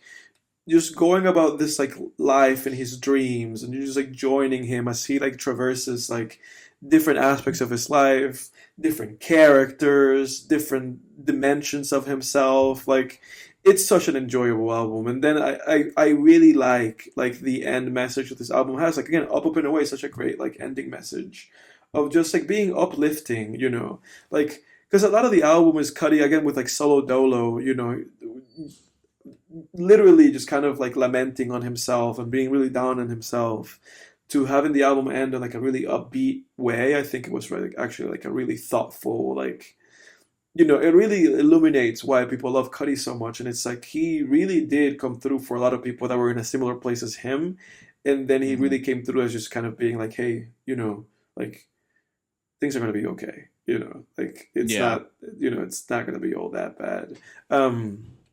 Outstanding work that he did. A lot of the impersonators these days, like, the Juice WRLDs, the Extentacions, the Trippie Reds, like the problem that I have with those guys on like a content level is is on a substance level. Like people would, I remember seeing comments about Extentacion when he was around, like people being like, "Oh, this is the Kid Cudi we needed," and it's just like, why? To make you fucking more depressed? Yeah, And, those like, guys had no self-awareness. Like they had actual like no those guys had like no depth and no self-reflection to offer to their audience. Although they had all the only thing that they had is like just like being like here's a mirror of what you might be feeling, you know. yeah, But that's it, you know. it was just wallowing. It was Yeah. just wallowing in the depression and sadness. But Yeah. Cudi like offers hope. Yes. You know, like there's a lot of raw, there's a lot of rawness and some wallowing, but then there's also like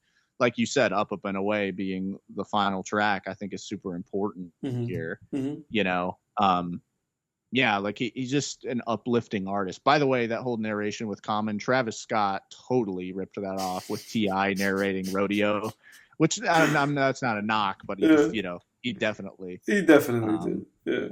He definitely was inspired by this album with that, which I think it works on Travis's album too. Yeah. Just in a different way, but yeah, man. Well, I'm glad you gained some appreciation for this one. I did, yeah. And my I feel like my end ranking of Cudi's albums when we get to the end of it might surprise you. But yeah, I gained a great deal of appreciation. I think this is such a solid work. It's aged really well. I really do appreciate it. But Cudi followed that up by releasing an album the following year. Man on the Moon 2, The Legend of Mr. Rager, 2010, still under Good Music. Plain Pat's still in there, Dot the Genius still in there. He's packing the same crew that he's always packing with him. Again, it came out in 2010. Erase Me and Mr. Rager were the big singles. Kanye's still in there producing. What do you think about Mr. Rager? Man on the Moon 2, man. Yeah. By the way, I appreciate you giving me the floor on this. I know you know how much Kid Cudi means to me, so I appreciate it, man. Look, Kid Cudi means more to you than he means to me. I love him as an artist. You know that I rate him really highly, like on my top artists, but you have more to say about him than I do. I appreciate it, man. So like Man on the Moon 2, I think for me, it's we'll get into the ranking at the end, which I'm excited for. Yeah. But this is it's up there. I guess I won't spoil my ranking. I'll keep that card close for now. But this is up top like Kid Cudi albums for me. In the S tier for sure.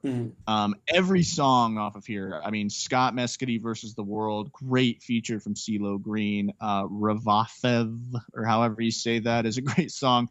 Don't Play This Song is so good. Great freaking fantastic feature from Mary J. Blige, and some really interesting concepts lyrically that they're covering on this song.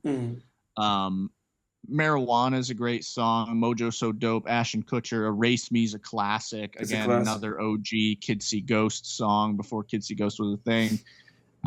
Maniac is one of my favorite Cudi songs of all time.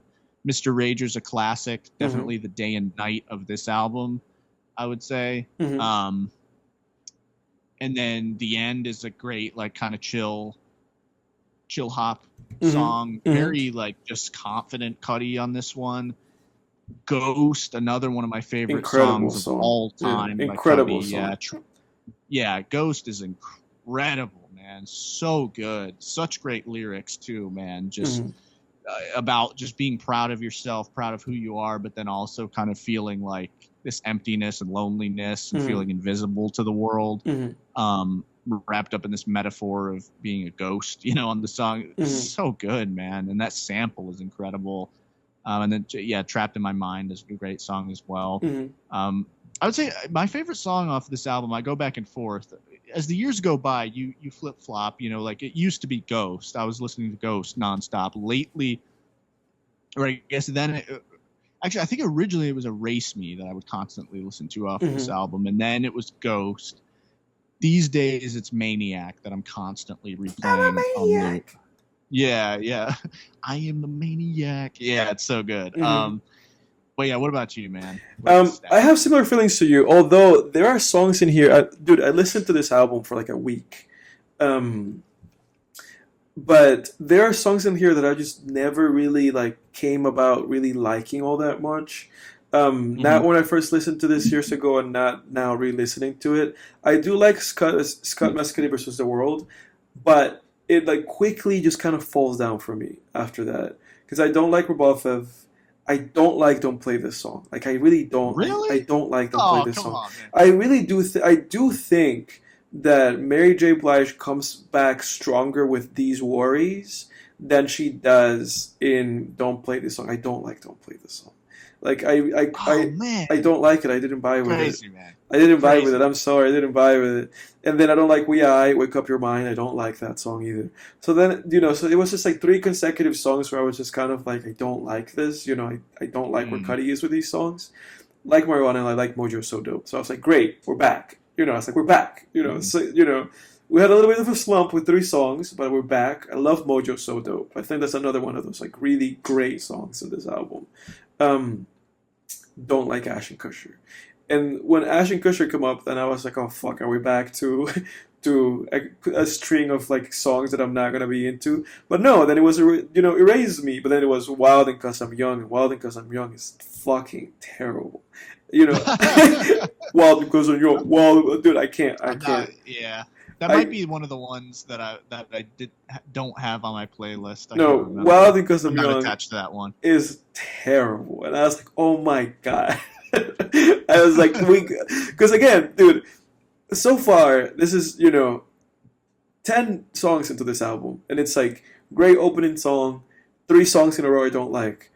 Marijuana and Mojo So Dope, great, and then it's like, oh fuck, Ashton Kutcher. And then it's like, oh fuck, Raisin is great. And then, oh fuck, Wild and Cause I'm Young. So I feel like I was like in this weird like up and down with the album where I'm like, in 10 songs you have 1, 2, 3, 4, 5 because the mood is good. Like you have 5 songs, or the mood is okay-ish. You have 5 songs where Cudi I feel like is delivering to me, and then you have 5 other songs where I'm not vibing with him, But then everything's great after that. Yeah. Like you, I love Maniac.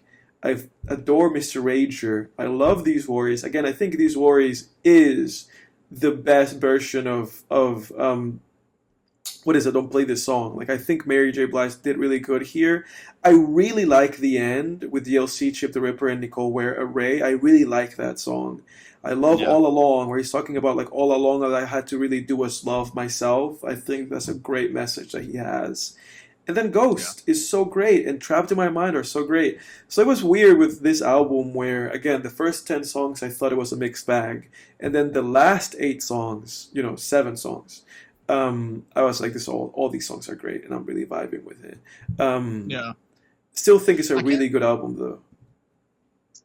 Yeah, same. I mean, I can't really picture the song Maybe right now. That's the last track on here, but I always thought, The End, and not just because it's the title, but I think The End would be a great last song on this album too. It has a very there's like a finality to the production on it where it just feels like an end credits kind of song. The end almost feel like the beat almost sounds like it could be on like the end credits of a video game or something. Again, The End being the name of the song is almost kind of coincidental here. Like I do think that would actually be a great final track, but that's just like a nitpicky thing. Yeah, but I don't remember. I have to go back and listen to Maybe again because I don't remember that one that well for some reason.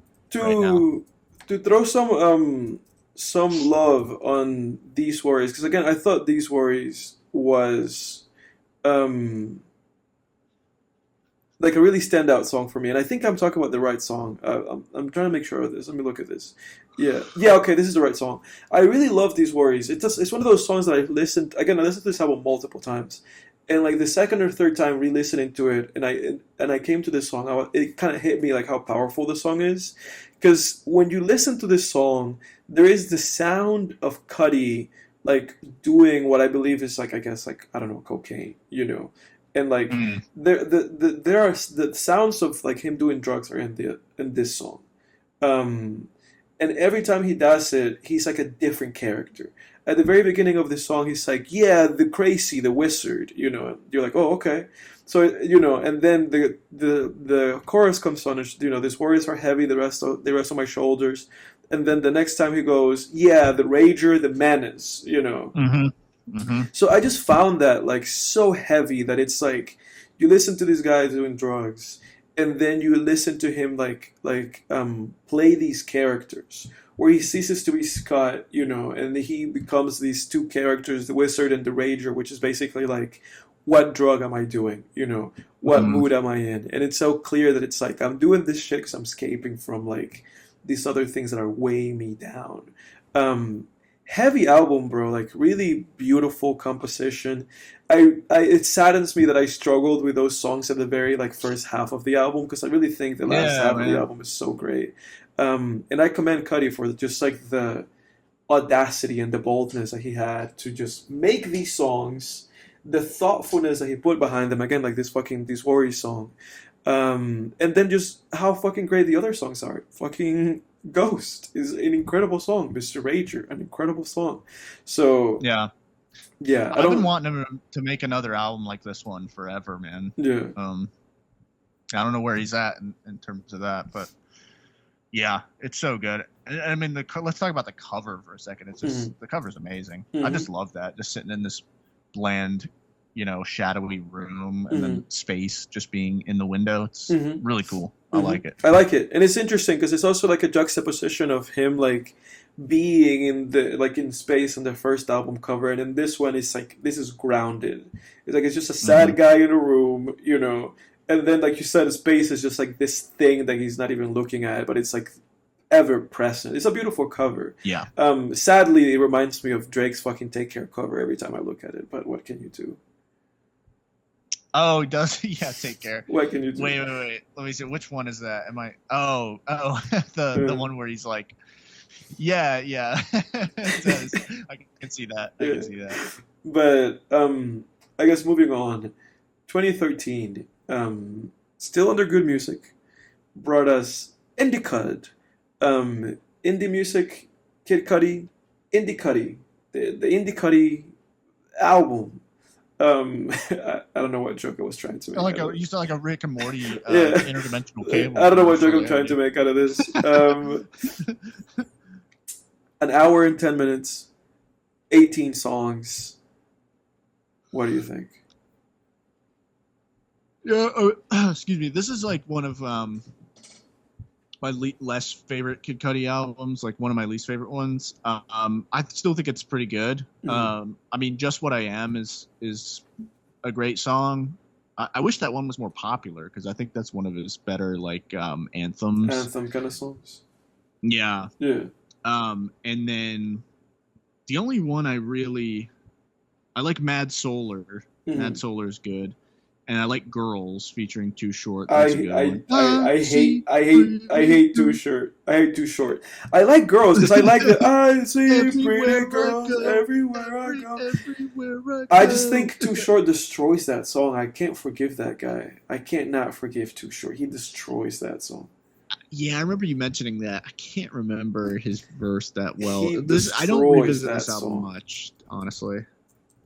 It's been a while since I've listened to like songs off of this album besides those three that I just mentioned. So overall, I remember like I listened to Cudi's discography about a year ago now, like top to bottom, front to back, just thoroughly every single song in that discography I listened to. And this one this album Indicud I got bored with quickly. Like I wanted to get to the next one.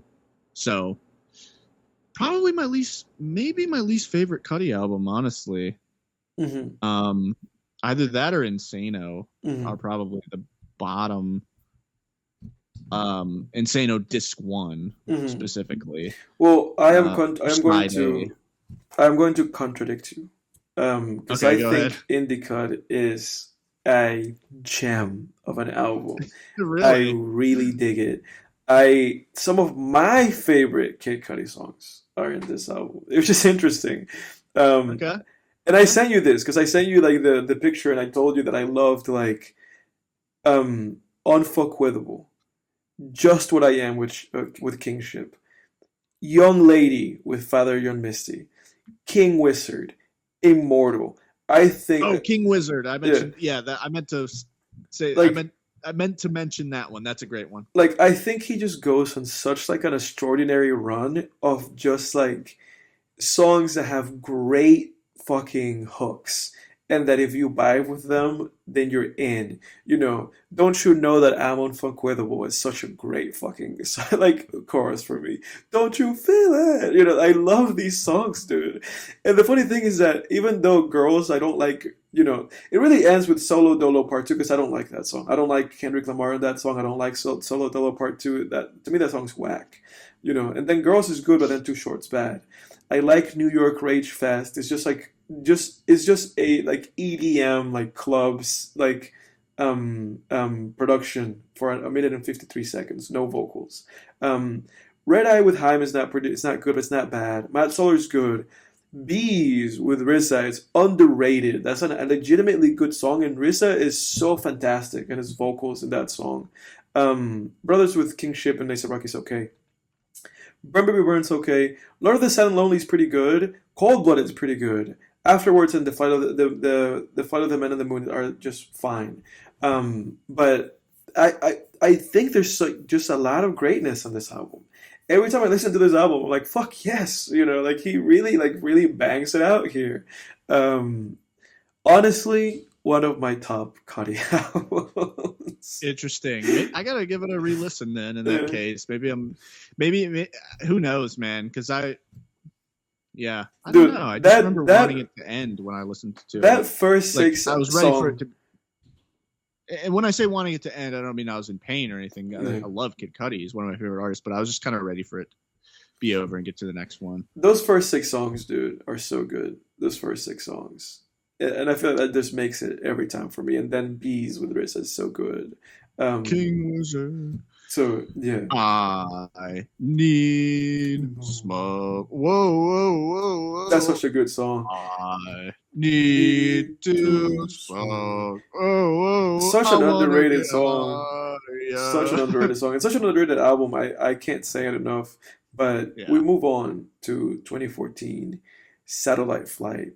The Journey to Mother Moon. No more good music.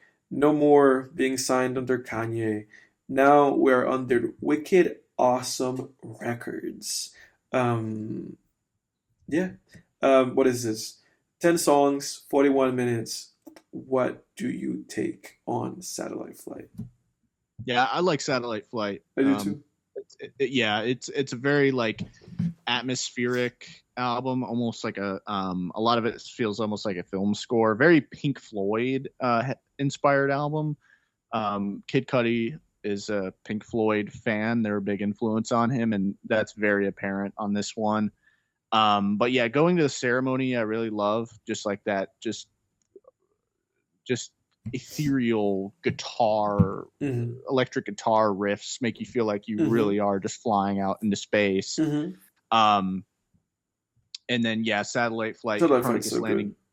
Yeah. Balmain Jeans is a fantastic song. Fantastic.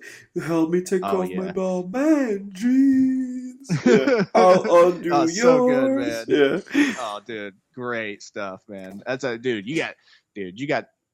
Man, you get your girl with you. You got to get that song going. Put Balmain Jeans. About, man, let's go, dude. Yeah, dude. You got to get that song going, man. Too bad I have to destroy you.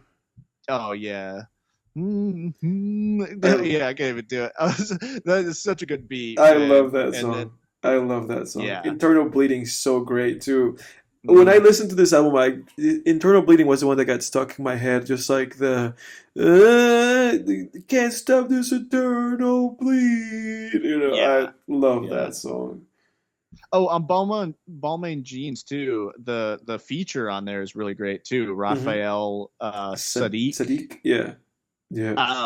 That I always sometimes I would re-listen to that song just to hear that feature again. That was a great feature. Nice voice. And then Troubled Boy has to be one of Cudi's most like impactful songs. That's a rough song, dude. It's a rough song to end this album. Yeah, man. Oh, that is a hard song. That's a raw song, man. Like, because it's basically just about it's very self-evident. I mean, it's a Mhm. song just about being someone who struggles with a lot of things, Mhm. a lot of mental health issues, and a lot of Mhm. personal demons, and then just the baggage that you bring with you. Mhm. And it because the main, you were just singing it. It's like, the main No one wants a trouble boy. Leave alone the verse. trouble Yeah, no boy. one wants Yeah. it. Yeah, no one wants a troubled boy. They don't want the trouble boy. It's like, yeah, it's like, it's just about the baggage you bring to Mhm. your relationships. Mhm. Oh man, that's a tough one, dude. Mhm. I think that's a song where I feel his pain like the most, Yeah. because I don't know exactly his whole timeline of his personal life, but that may have even been around the time where he, um, that might have been the time where he broke around the time where he broke up with his, um, baby mom and was having Mhm. trouble like seeing his kid and stuff. Mhm. Pretty sure, because I know that like Teleport to Me Jamie came out in like 2015, I want to say, Mhm. or maybe 2013, so around this time, and that was to his baby mom. Mhm. And yeah, so I wouldn't be surprised if he was thinking of that whole scenario while he was writing Trouble Boy, which, um, oh God, and like it's the production too is just great too. His little hums in the background and just Mhm. kind of a guitar riff. Mhm. It's funny. Um, It's funny that this album leads directly, and that song leads directly into Speeding Bullet to Heaven. yeah, I mean, it just talk goes, about baggage. yeah, it just goes right into Speeding Bullet to Heaven. I'm gonna Which, say this about Speed and Bullet to Heaven, yeah, dude. I haven't. I think even when I listened to, I kind of lied when I said I listened to the discography, because I think I may have skipped over Speed and Bullet to Heaven. I oh, can't I remember. didn't skip it. Here's the thing, dude. Every time a song, because I have a Kid Cudi playlist where I have every song on that he's ever made on the playlist, Mm-hmm. and every time a song from Speed and Bullet to Heaven comes on, my reaction is always the same. This is pretty good. Mm-hmm. Like, am I crazy? Well, Like, the thing that you have to remember I is mean, that Speeding Bullet to Heaven is an album that has what 26 songs. It's an hour and yeah. 32 minutes long. Um, yeah. I'm aware that if I listened to this thing top to bottom like you did, like you just look broken right now just remembering it. Let me fire off my favorite tracks from Speed and Bullet to Heaven, and then I'm gonna Confused. pass the buck to you. Yeah. Confused, um, Screwed. Adventures, Yeah, Adventures in Screwed is pretty good.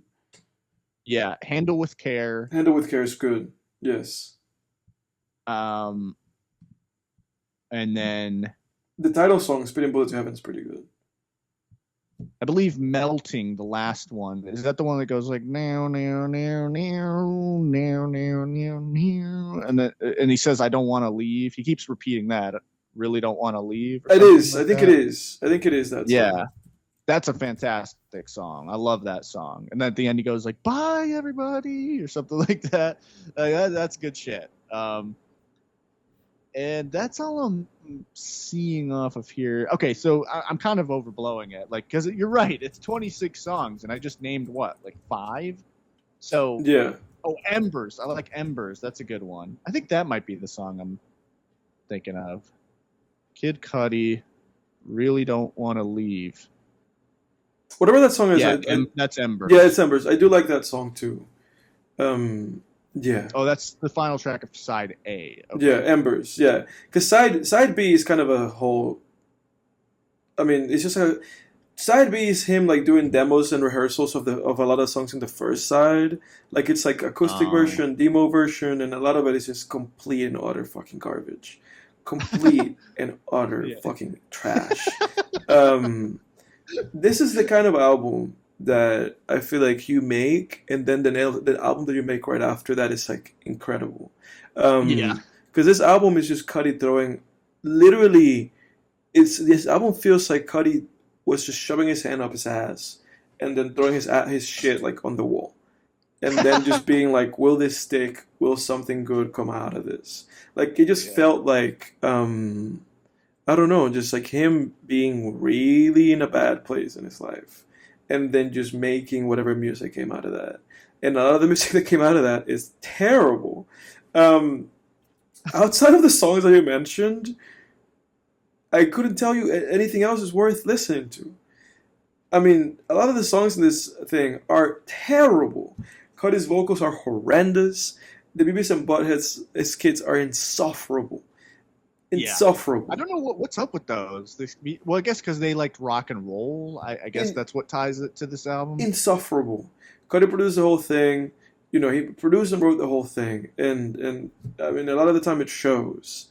Because it's just kind of like just thrown together. The songs that come out of this that are great, like Confused and Screwed, you know, and Handled with Care and Spinning Bullet to Heaven, you know, those kind of songs, Embers, like those songs that come out of this that are good, like legitimately, like really good songs. And then most of everything else in this is absolute crap. I can't, I don't know how else to put it. It's just crap. Yeah. Maybe one day I'll do a proper dive into this album, but because of that sentiment, I've just and I get I get the whole thing of like, well, why don't you see for yourself, Jake? But it's like, well, I don't know, like, it's so I get, maybe I have no excuse, maybe I really don't have an excuse for not diving into this album, but it just because he is my favorite musician. Mm-hmm. I'm pretty sure I did listen to this thing top to bottom, though. I just don't really remember. Maybe I just was in a lot of pain and it's like a repressed memory. Who knows? I'm pretty sure I gave it a try. But you're right, because it leads us right into what I think is his best album. And I also think that. Okay, interesting. So we're in agreement on that. So this is, I guess, a spoiler. Passion, Pain, and Demon Slaying. Yeah. A spoiler to our ranking, and it is that. This is the best Kid Cudi album.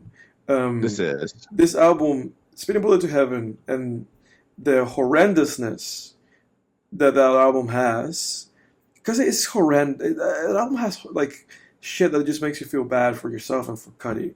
Like, it has vocals that are just kind of going like, I know that I will, you know, it's like some like weird like Captain Beefheart, like this is just bad, and it's just bad. Captain Beefheart. you don't know about that, like Trout Mask or whatever.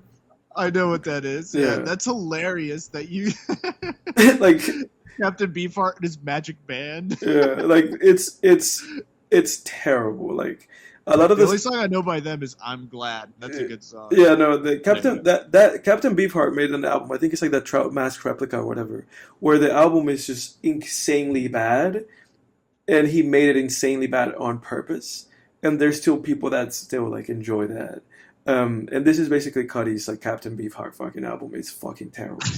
But outside of that, he went to rehab, you know, and he recovered and he fought his demons.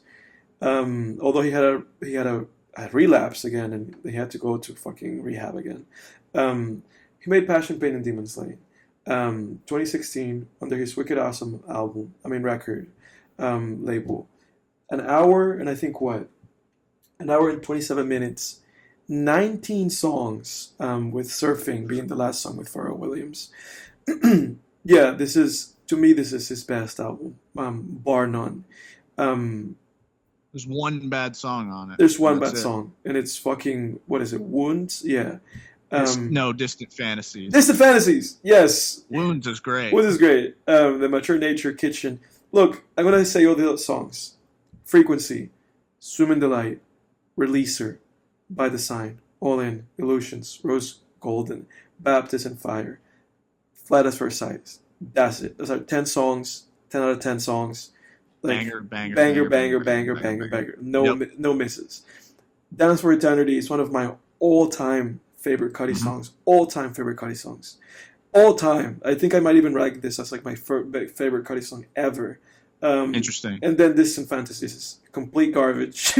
And then everything else after that, Wounds, Mature Nature, Kitchen, Cosmic Warrior, The Guide, so good. Cosmic Warrior, The Guide, The Commander, It was prophecy, Cosmic Warrior, The Commander, and Surfing. It's literally 10 out of 10. 18 other than Distant, man. 18 out of 19 songs are perfect. Yeah. I don't know why Cudi never came back to this sound. I don't know why he just abandoned this like psychedelic like hip hop like slash like dance music that he's doing here, because it's dance. It's like this dance psychedelic music mixed with like dance like hip hop like psychedelia like, and he fucking abandoned it. And I have no idea. It's a magical sound. I have no idea why he abandoned it. No album sounds like this. This album has never been replicated. And if fucking Distant Fantasies wasn't in there, I would be like, this is a perfect 10 out of 10 record. I give this record like a 9.7. Like it's near perfection. To me, it's just like if it's just one song and the rest are 10 out of 10, does it even fucking matter? Like 10 doesn't out of 10 matter. You just skip that I don't thing. even give a shit. Yeah. It's like you could just take that one off and it's like whatever. You know what? I agree with you. It is a 10 out of 10 record. Fuck that song. Yeah. Who cares? Yeah, it's who one cares? song out of 19. And 19 tens versus one like 4 out of 10 song. It's like. And to me, it's also Cudi's like only album that I'm willing to say is like perfect, like a 10 out of 10. We disagree there, but yeah, beautiful album. Yeah, if you're listening to this and you're just a fan of great music, listen to that album, even if you don't like Cudi. Yeah. Great album. This is one of the greatest albums overall, like ever made. I think. I mean, it's unbelievable. Oh God, dude! Yeah. Why can't he keep making stuff like this, dude? Yeah, but and why don't more people recognize this album as like people don't recognize this album of all time? People don't recognize Cudi's greatest and one of the best albums of music ever. As far as I can see, the only people that I've known that have appreciation for this album are you and me. And that's it. And my sister. Oh, your sister. My family, yeah. Okay, good. Actually, my dad and my sister. Good. Okay, so there's a bigger circle than I thought, because otherwise, bad reviews, bad Fantano review, like nobody else liked this album. Yeah. By Design, that's definitely my dad's favorite Cudi song. And that's what happened to this album. I think that's why Cudi like didn't really follow through with this sound, because he was just like, well, people fucking gave it mixed reviews. Like, fuck it, I'll just keep trying.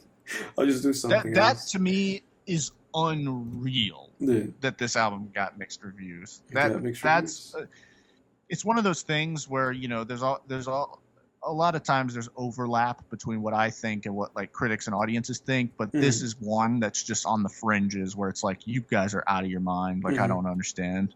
Like, it's like I just feel like an alien with this album, where I'm like, what did you guys hear? Because I don't think we listened to the same thing. And that's how you end up steering like an artist in the wrong direction. You know. I know, man. I know, dude. God. But he definitely didn't go in the wrong direction after this, because then came Kid See Ghosts. I'm not going to really spend time on Kid See Ghosts. We've talked about that fucking album so much. We already talked about it. Yeah, 10 out of 10. Technically, this is like a Cudi and Kanye joint album, which I guess also technically means, in my book, Cudi does have two 10 out of 10s. So he does have two perfect albums. But yeah, Kid See Ghosts is perfect. Listen to it. Moving on. We have Men on the Moon 3, The Chosen. It came out in 2020. His official solo work follow-up to Passion and Pain. This album has 18 tracks. It's 58 minutes long. What do you think? So I gotta say, man, when we came back in the day when this first came out, we were coming right off of Passion, Pain, and Demon Slaying and Kid See Ghosts. So I had my expectations were through the roof. And at the time, I was a bit conflicted on this album. In retrospect, though, I think Man on the Moon 3 is very good. It's very good. I think there's a lot of great songs on here. There Some are a of lot his of great best songs. And I do think there are several songs that are of the same quality as Kid See Ghosts or Passion, Pain, and Demon Slaying. Indeed. For me, those would be Solo Dolo Part 3. Incredible song. Elsie's Baby Boy. Incredible song. September 16th. Incredible song. Yeah, The Void. Incredible song. Yeah, and Lovin' Me. Incredible Those song. Yeah, those are ones that you could put on Passion Pain and Demon Slaying. Mm-hmm. Even on a sonic level, they sound like they could possibly belong on there, but also just of that same quality to me. But what about you, man? I agree. I think this is actually a great album. Um, it's interesting when we talk about these things because again, like so far for me, from album one, Men on the Moon Part Two, Indicud, Kid Cudi presents Satellite Flight, like all those four albums to me are great. Like I would give each one of those albums an 8 out of 10.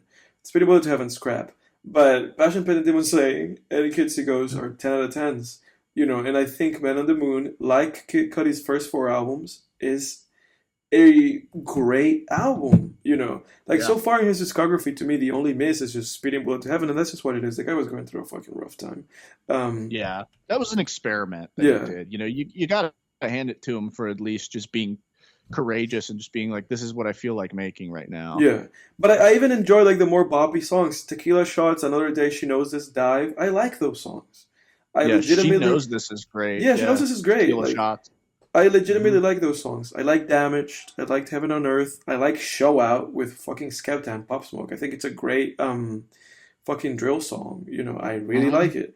And then you get to, from Solo Dolo to all the way to Loving Me, Solo Dolo 1, Sad People 2, Elsie's Baby Boy 3, September 16 6, 4, The Void 5, and Loving Me 6. Six consecutive, like, great, like, really great songs. Mhm. Pale Moonlight's not good. And Rockstar Nights Mhm. is trash. Yeah, I For don't the like Kids Rockstar Night. sucks ass. But Lord I Yeah, Know is a really good way to put this album Lord, to I know bed. it's great. Um, Yep. it's just sad that like three of the worst songs in this album come right at the end. I don't know why he fucking did that. I don't know why he fucking put Mhm. Trippie Redd in here. I wish this album would go from Loving Me to Lord I Know and just end.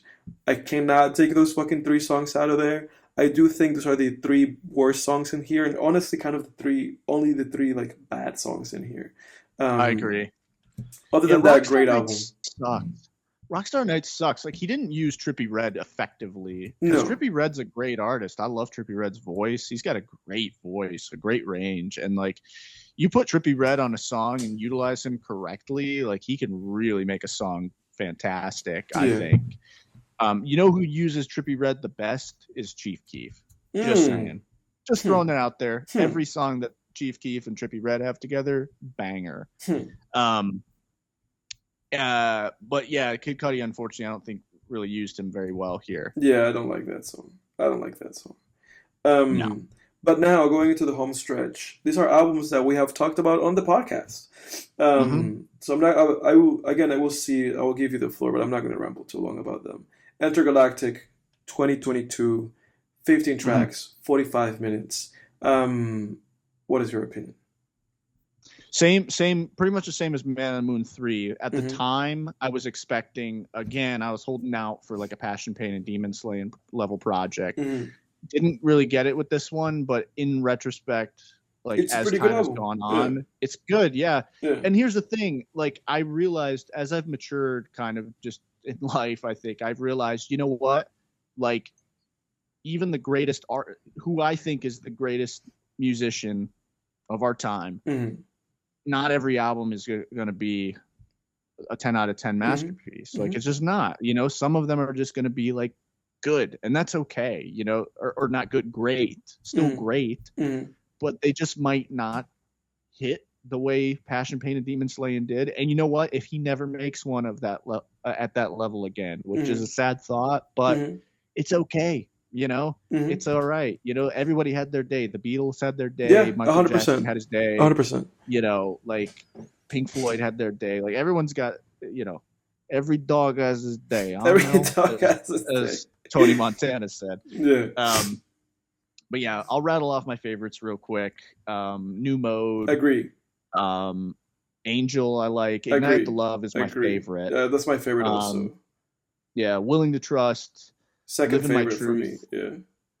Okay, gotcha. Can't Shake Her's good. Mhm. She's Looking For Me, I like quite a bit. And then Somewhere to Fly with Don Toliver, I really enjoy. I don't enjoy that song too much. It's sad that it's like the closer because Borrow Really? is technically the bonus track. I don't like Somewhere to Fly too much. I also very much like Maybe So. I like that song a lot. But yeah, I agree with you. I think it's a really good album.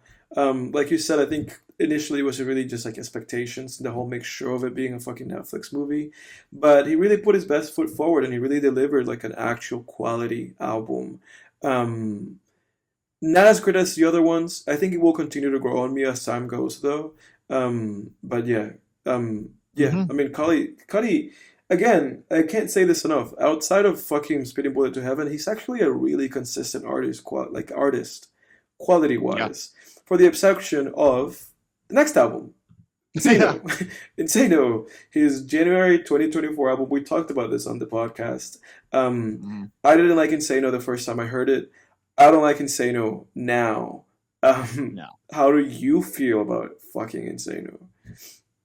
So I like to separate Insano Part 1 and Insano Part 2 into Yeah, two albums. we'll get to part two. They feel distinct.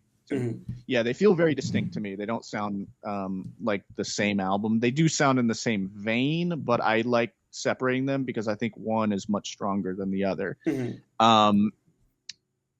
That and off of that, I think side A is the far weaker album. 100%. I think it's bad, and actually I will go so far as to admit that on my Kid Cudi playlist I don't even have the full album on my playlist. I don't think I don't think I have a song. Kid Cudi, Yeah. the only songs that I have from that album are Wow with A$AP Rocky, With A$AP which is a Rocky. pretty good song. Wow, wow, wow. Electro Wave Baby, which is great. Electro Wave Baby is And good. probably the best Kid Cudi song in a while, Mhm. actually. That's a fantastic song. Blue Sky and Blue Sky is Often good. I Have These Dreams, which Yeah. is the opening track. Yeah, no, those. I think those are. I think those are the fucking only good songs in this album. Thanks. Like, yeah. honestly, We're in agreement. Everything else is trash, dude. The song, I think he has multiple on this with Travis Scott. He He does He has have at two. least He has one at that's- least two. Oh my god, they're 'Cause so bad. The dude. "Get Off Me" song is terrible, and then he also has "At the Oh. Party." It's like it was a party, and we were at the party with Pharrell Williams and Travis, and that's a song where he goes like, "She was looking at us like a cheetah, but I hope she ain't a cheetah because I have to run from a cheetah." That's where he does. That's where that line is. Oh. One of the worst Travis Scott lines ever put to fucking song. So bad. Yeah. I don't know what Kid Cudi was doing with this album. I don't know. I don't know, man. Uh-huh. I love him to death, dude. I love Kid Cudi so much. I will never speak ill of Scott, but no, I'm just kidding. I will. But This is his second dud. yeah, it's a dud, man. That brings us to Insano Part 2. Yeah. The last Kid Cudi Um, album so far, released a month after the first Insano. Yeah, which I like considerably better. Yeah, I agree. I like it too.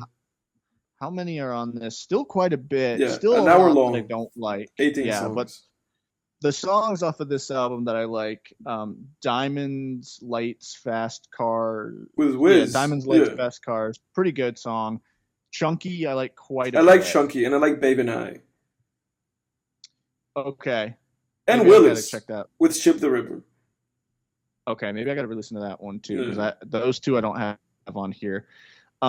Everybody Like with Pusha T is pretty good. It is pretty Round and good. Round with Lil Yachty I like. Yeah, I like And that then too. Yeah, His two old songs that he's got on here, Dose of Dopeness and Rocket, I like those a lot. yeah, they're alright. have that- I didn't They love have that those old songs. Cudi. Interesting. Dose of Dopeness sounds like it could come right off of the Kid Named Cudi, Mm-hmm. and then mixtape, and then Rocket sounds like it could have come right off of Man in the Moon 2. Yeah, I didn't love Which- them though. I didn't love those songs. Interesting. I thought they had a lot of charm to them. Yeah, no, they and then I do. like- They do. Yeah, and then All My Life and I Just Want to Get, I think is a great one. Too. Yeah, I also like Ill What I Bleed. I like that song too. Okay. Yeah. I'm gonna have to go back and listen to those ones, see if I missed something there. If you're gonna go back and listen to something, fucking listen to Willis, because Willis is insane. It's just him and Chip the Ripper making voices, going like, "Well, I hear the bottom, just like it's like a weird like off-ass kilter song, but it just feels so creative and like they were just shooting the shit that I love it just because of that. Like it just has this like weird spark of creativity of like. We were just together in a room, and then we just had a creative spark, and we made this song, and it's solid, you know. I think Insano Nitro Mega again came off the heels of Insano, and I think Cudi knew. I think Cudi got the message like, "Oh, Insano was a fucking terrible idea," and I think he course corrected really quickly, and I think he released Nitro Mega to kind of be like, let me put actually something solid on top of my shit that I just took. I don't think Insano Nitro Mega is good per se, but I do think it's a solid album. I don't think it's bad. I don't think it's mediocre either. I think it's just kind of like a 6 out of 10 kind of album. Yeah, same here. I'd say about the same thing. Yeah. I guess to wrap up our Kid Cudi thing, a little bonus run that I have here because I listened to Wizard. I don't know if that's what you're. Oh, okay. Yeah, you read my mind. What do you think of Wizard? I liked Wizard, man. Wizard kind of felt a little bit childish in terms of like the overall rock scheme of things. A lot of the riffs were insanely repetitive, and it just kind of felt rudimentary. For somebody like me that really loves rock music, and I listen to a lot of rock music, that's just kind of how it hit my ears, where it just felt like him and I think it's Dot, right? Is it Dot, the genius in him, that made Wizard? I believe so. I just felt like they were just a little bit too shallow with it, you know, like they really didn't scratch the itch that I was looking for, but I still really like commend them for the project. And I still think it's a solid project. I don't think it's a bad project. Yeah, nice little detour. I liked it. Yeah. Yep. Well, I'm glad you listened to that one. Yeah. So I pretty much what you just said. I feel the same way. I could pretty much second everything you just said. My favorites off of this one: The Arrival, Where Did You Sleep Last Night, The Dream Time Machine, and then of course Teleport to Me, Jamie. Got to be the best one to me. I concur. I like those songs. Let me look exactly at which one it is that I'm thinking about. Teleport to Me, Jamie is like a really good song. Where Did You Sleep Last Night also.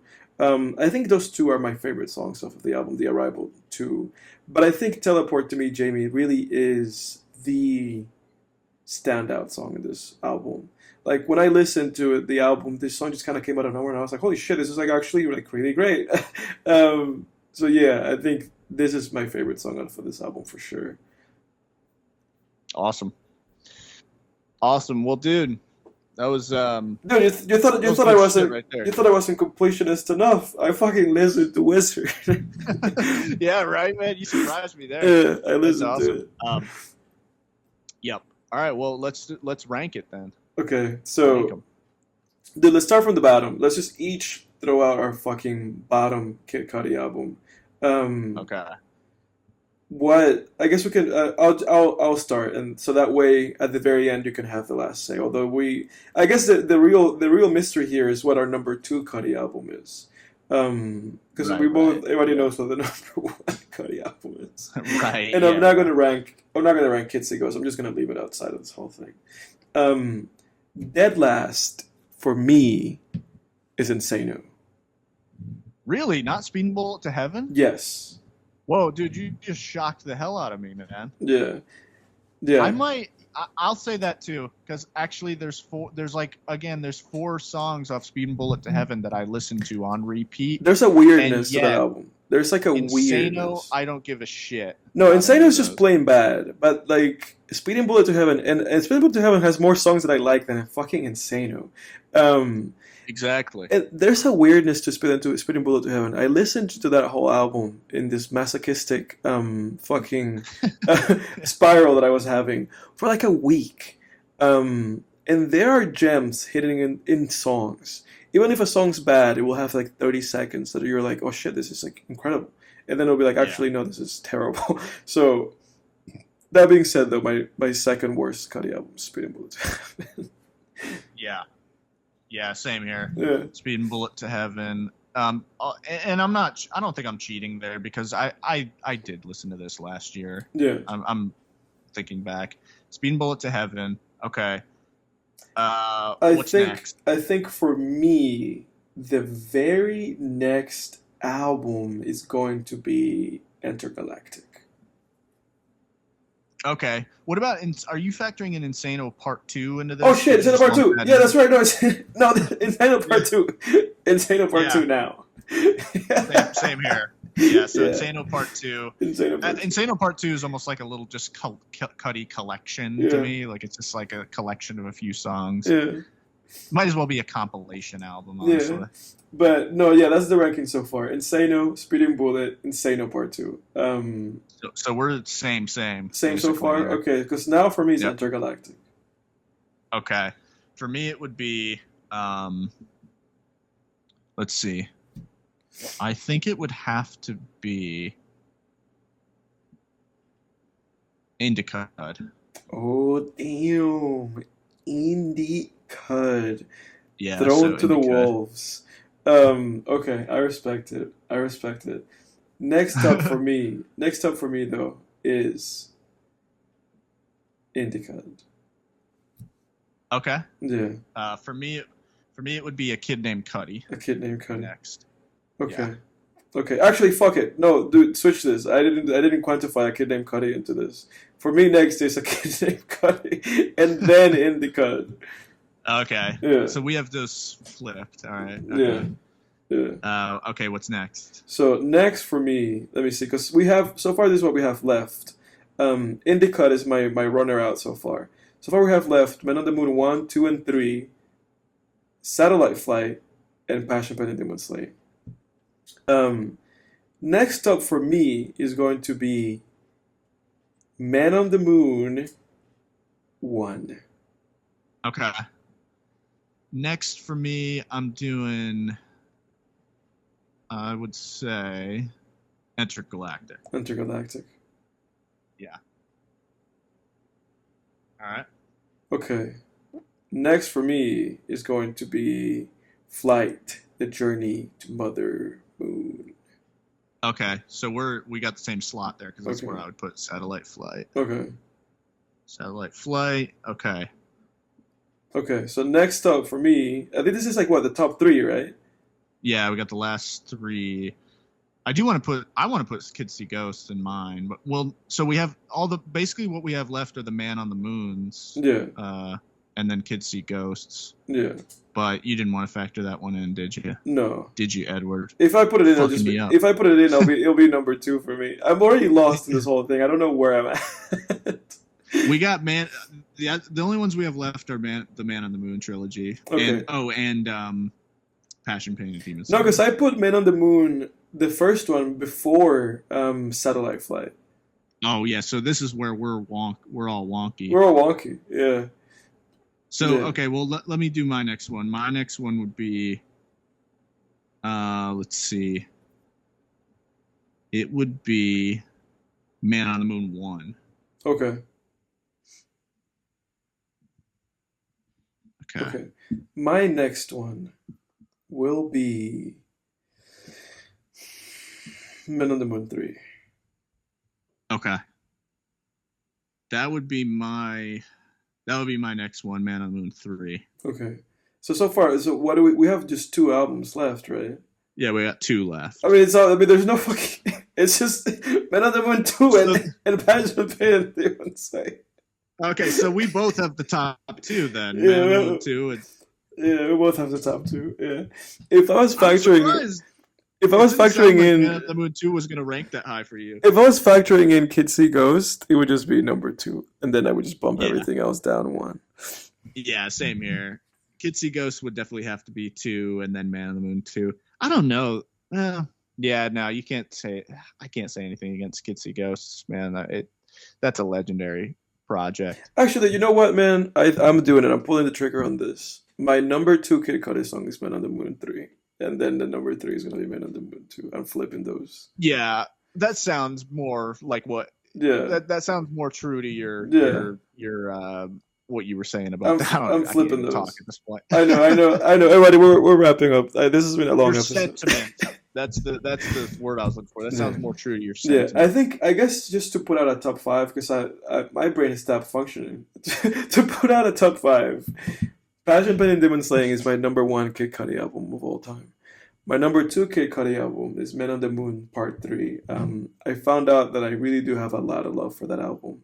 Number 3, though, is Men on the Moon Part 2. So I switched 3 and 2, whereas before it was Passion Pit Demon Slaying 2 and then 3. Not 3. 3 wasn't even fucking part of that conversation before. My fourth favorite Kid Cudi album is Satellite Flight, and my fifth favorite Kid Cudi album is the first Man on the Moon. And then So we have the same top five, just switched. just switched, because then my runner-up is Indicud. Indicud is like the one that's like outside of my top five. Gotcha. Yeah, so my top five, number 1, we got Passion, Pain, and Demon Slaying. 2, Man on the Moon 2. 3, Man on the Moon 3. 4, Man on the Moon 1. And then 5, Satellite Flight. Yeah. And the runner-up is Intergalactic. Okay, so we do have the exact same top five just switched around. Yeah. And it's it's funny hard not to include Kid See Ghosts in this whole thing, but Kid See Ghosts.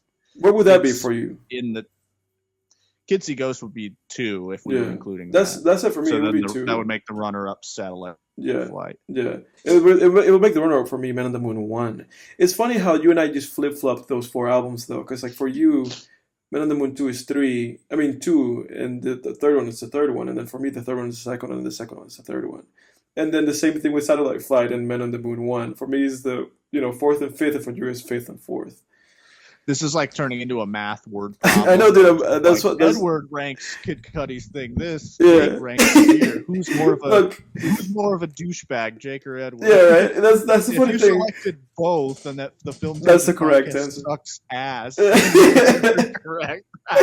Look, everybody. Unless you have anything to add, I guess we can wrap it up. This has been a really. That's it. This has been a really fun retrospective. No movie for this week, obviously, but I hope you guys enjoyed just our back and forth of us being back post hiatus, part 2 of season 2. I hope you enjoyed this past, I think, maybe hour and a half of Kid Cudi. And I hope that we don't sound like bumbling idiots at the end. I did drink some beer. I don't know what Jake's excuse is. I had whiskey, dude. I had whiskey. I have a better excuse than you do. Really? Oh, damn. But I really appreciate you guys. Let us know how you're doing. I hope you had a wonderful summer. Let us know what you guys watched, what movies you guys enjoyed, and let us know what you guys want us to watch next. Do you have a movie for next week? Well, yes and no. I have a pick for next week, Edward, but I'm gonna be. This is gonna be a first time for us, dude. Because next week we're not watching a movie. Oof. I'm gonna have us watch episode 1. Oh, damn. Of Hannibal. Oh. And we're gonna see what we think about Hannibal. Look at you twisting my arm. Look at you forcing me to watch the show you've been telling me to watch for like 6 years. Here's the thing, man. It just went on Amazon Prime. Really? Oh, wow. Do you have Amazon Prime? Yes. Yeah. I don't have Hulu. That's like the one thing I don't have.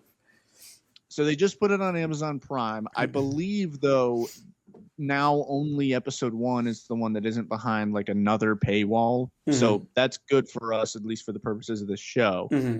But when it came back, I rewatched a little bit of it, and I was like, man, I gotta know what Edward thinks of this. Man, at least the first episode. I gotta know, dude. I gotta know. And I want to, instead of just dropping, like fangirling about it and on the podcast, I thought it'd be better if we just had, a platform to discuss it, man. So that's going to be next week.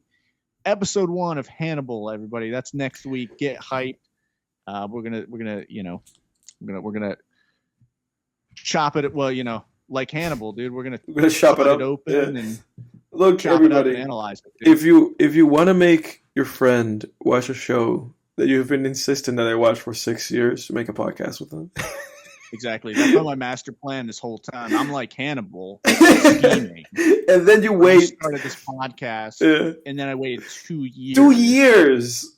Yeah. Yeah. And then so I could get you to watch the first episode in hopes that you'll continue. No pressure, dude. I just want to know. I just want to discuss it, dude. That's it. Let's do it. But that's next week, everybody. Thanks for listening. Put down in the comments what you want us to watch. Let's hear it. Thanks for listening. And we're back, everybody. We're going to take you through Christmas. Next time on Film Tangents. We're at. Later.